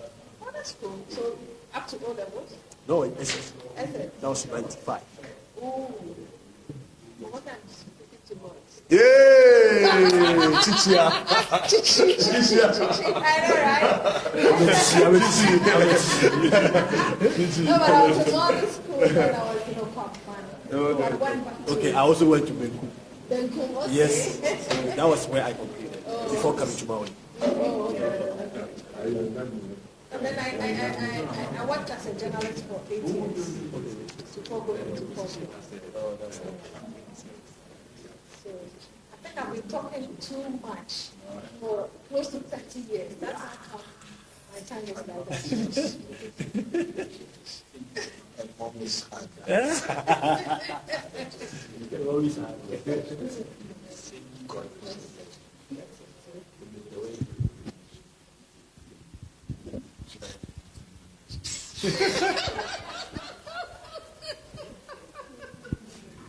Thanks for coming in. Thank you so much. Thank you. Talking about either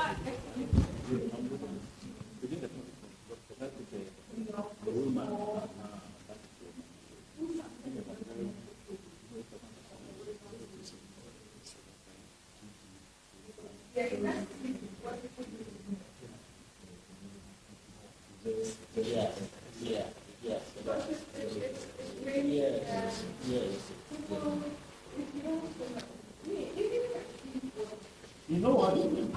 I was.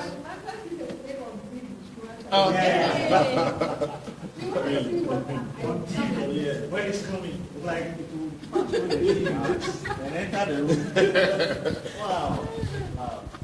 That moment at the wallet. You massacre my name. Okay. At the old. Madam has been slanging it. Yeah. Thank you. We really appreciate your presence. You know, as she rightly said, we need to take this to the next level. Yeah, we will continue with the sensitization and make sure that the impact is felt. Yes. And I'll pick a number from Kuli, and I'll give you a call. Can I give you two? Allah. Hey, just say, I am late. One step ahead. I'm too late.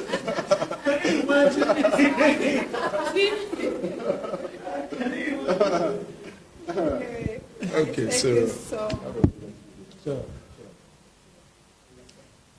much. She's, I don't know if we actually introduced her during this whole presentation. We haven't done that. We haven't done that. She is the Chief Corporate Communication Officer of the AISWAM. You want my son? If you want, this one, if you want to talk to somebody about just one, there's no other person. So she's been in the news. You see? All over. She's all over. You know her. Google her name, you'll see. This, how someone will say, Google her name, you'll see. Subhanallah. You see how she handled this thing from beginning to end. Madam. Madam, thank you. God bless you. Yeah, bless you. Yes. Yes. That's the best. Wow. And coordinated the program. Yeah. The experience that she brought to bear, I was just asking myself that if I was people will leave, I mean,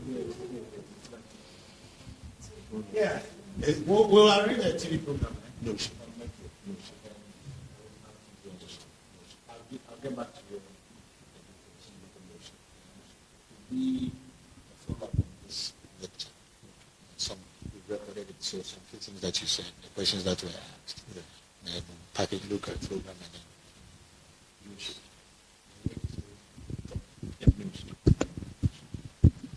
And I didn't ask your name. My name is Richard. Richard. Yes, I'm actually Richard. Oh, okay. Nice meeting you. Yeah.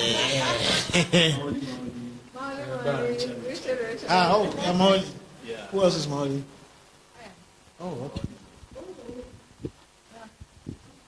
I'm grateful for us and also, but also.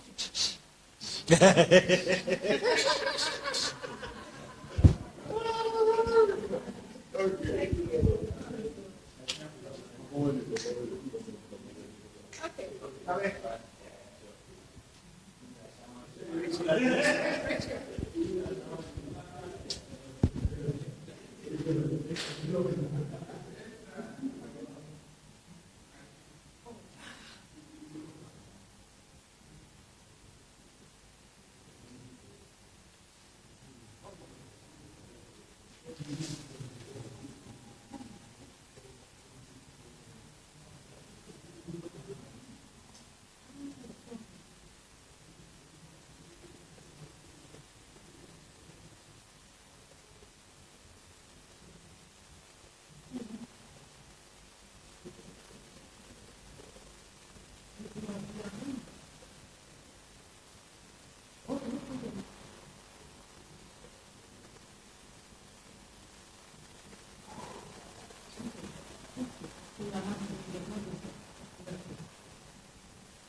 So tired. I'm so tired, I don't know what to do, but it's been a very good day. And I'm so grateful. We were planning something. I was speaking to something about school collaboration. Maybe if you can, because the organization has the 12 member states, that's all the countries in the country. And because of we have bread transfers, we have waste management companies, I wanted for us to do maybe an online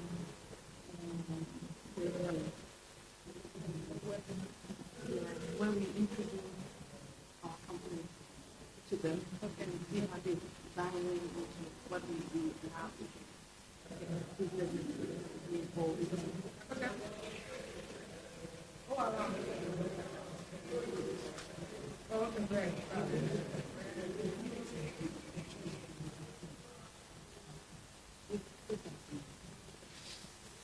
Madam. Yes, my boy. She'll be with you this time. Yeah, so I was thinking we could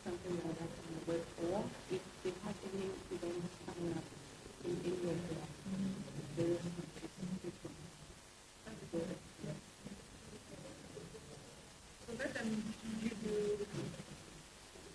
an activity calendar of some of the shows or events that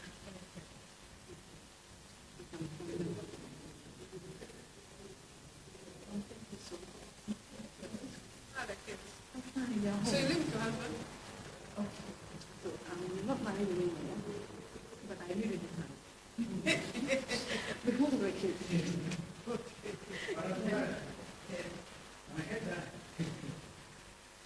I forgot a lot of things. You know what the people are I was just watching them. You know, it looks like we organized an event, gave it to you, and then you did an event for us. Not even that. That's what happened. It's worse than that. We organized an event. She doesn't have the details. Yeah. And then she just had to. She delivered as though she was the one who organized it. That's what I Now, the first day when Madam Sophia brought a bag. I'm not saying I'm happy anyway.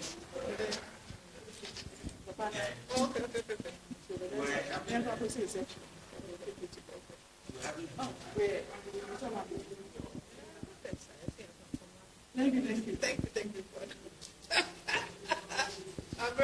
So for numbers, just tell me I'm welcome. Just said it again. My dear friend, so for me, numbers. If I know how they be, because I'm not here. Also, they no, they ain't no, that's not where you switch it off. It's at the bottom. You see, I'm not a person who just knows. Do you need a number? No, also a number, also a number. I just said more of a number. You should not say.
Saudi Arabia, it's better you just keep quiet. Otherwise, you say something, you trigger another leg of discussion.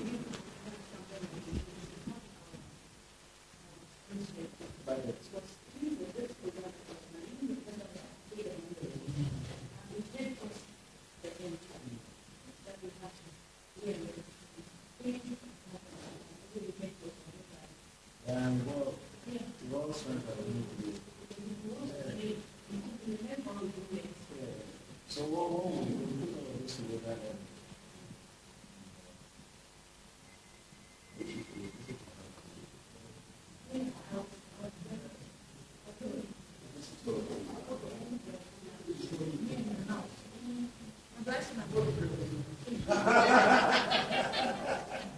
What?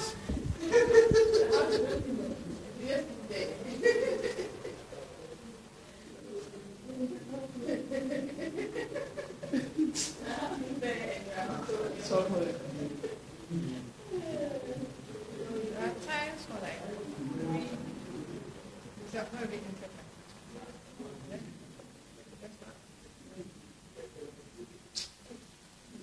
And the command. But I'm the going to say two different functions presentation actually the same slide. I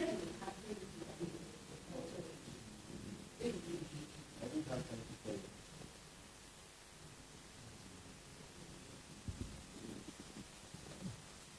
What?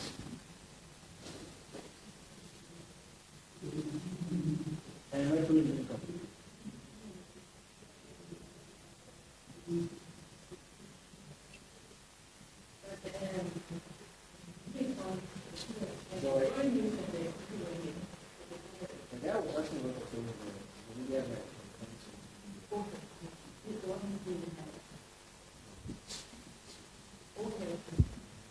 The one behind us is pretty good.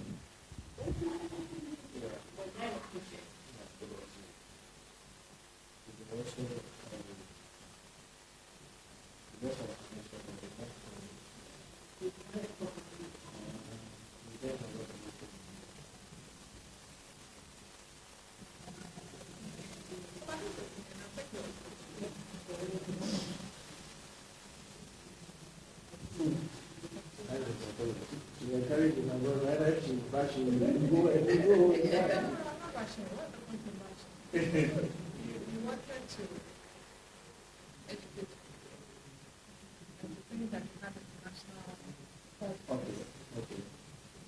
Our people in the development movement are otherwise. Yeah. And I see you were even expecting the people of Chinese to be also Yeah. They were too. So why did we do that?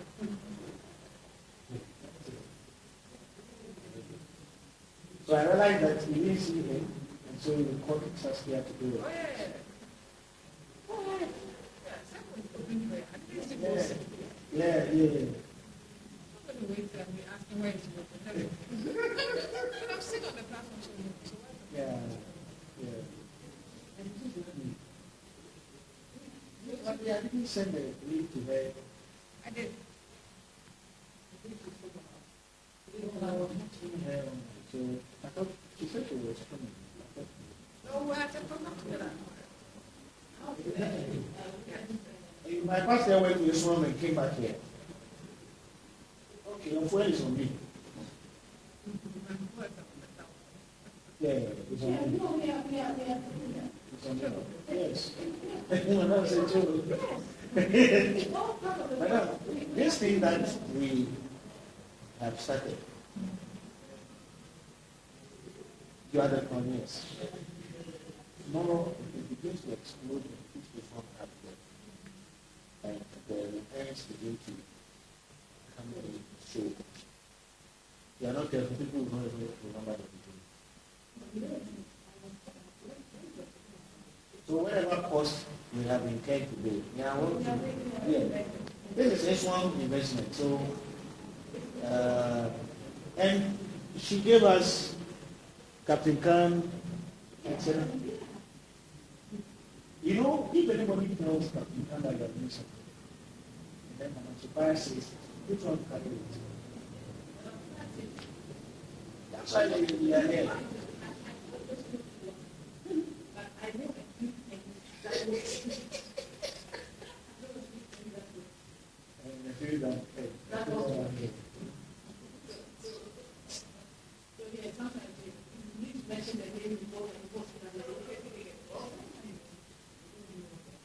It's like what he is trying to do to us. Yes. So,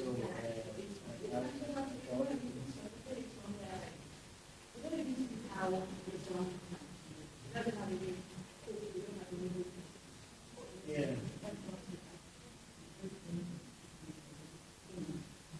No. They can go and attack. Yes.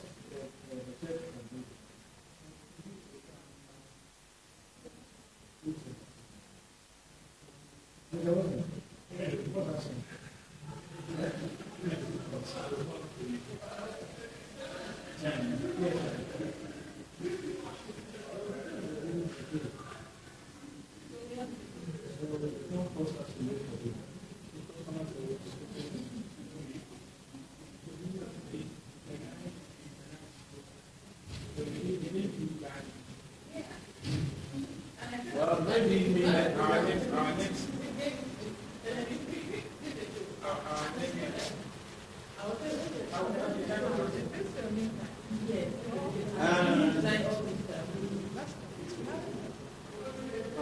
I saw him yesterday, but I thought it was in the matter.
mention your name, sir.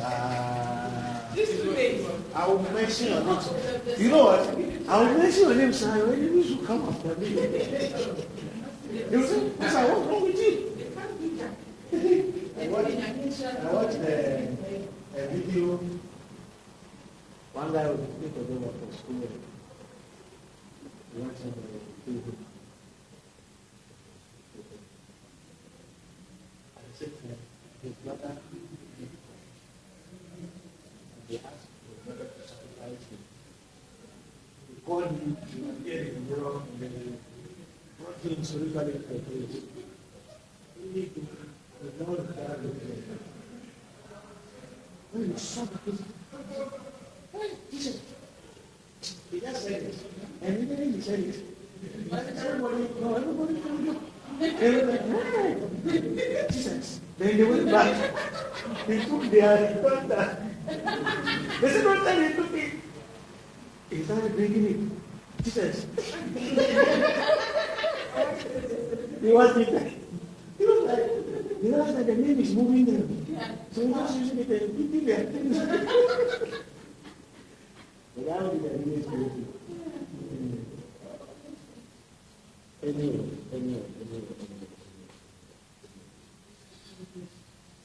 Madam, we are packing something.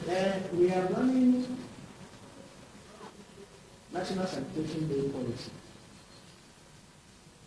for our next month series.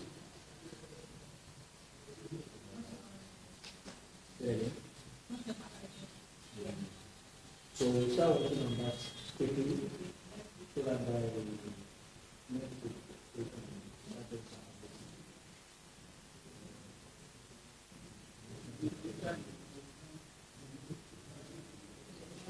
Yeah.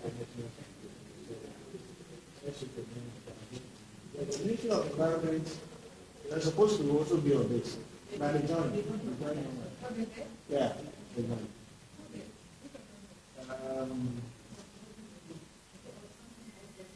Yeah, the guy I invite, the guy is in the chief director's office. So I asked him to share with his people, and about 3 of them. I don't know if they're going together.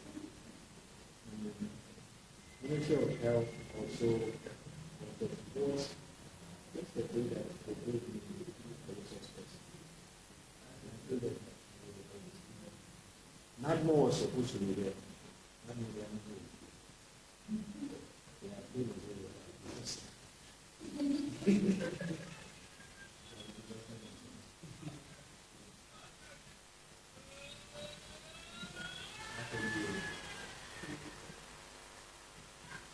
Oh, and it was good travel presented with the Caribbean accent.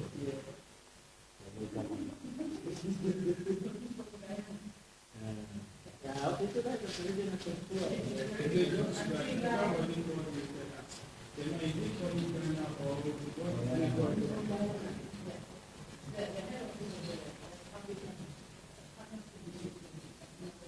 But this thing, part two, we need a part two, so that the lesbian and this, the fact of the environment, the fact of life,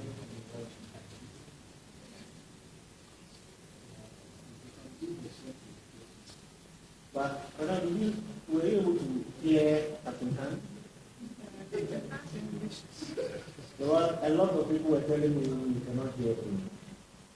But I heard him. I heard him. Just like you see, the absence of slides. Yes, that's what. The absence of slides created a vacuum. They should have done that with accent. So the slide would have been more. So I thought,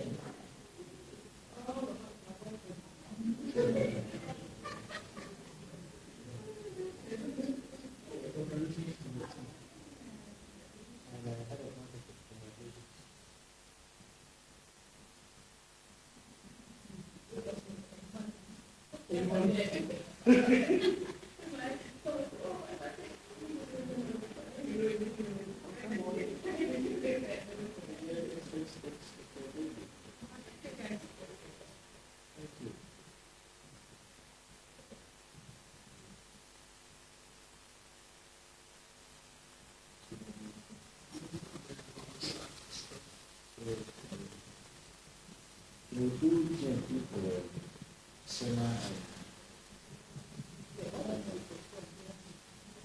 the outside.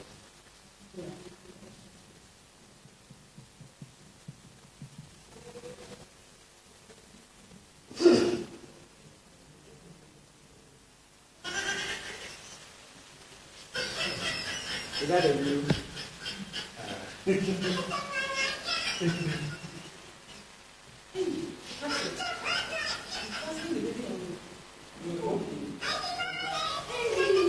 Oh, nice! It's a nice idea.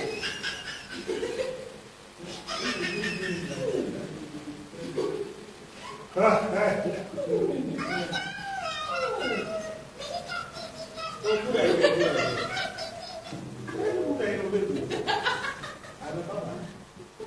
I know how when you want to remember a kid, they can worry because they thought they are not educational.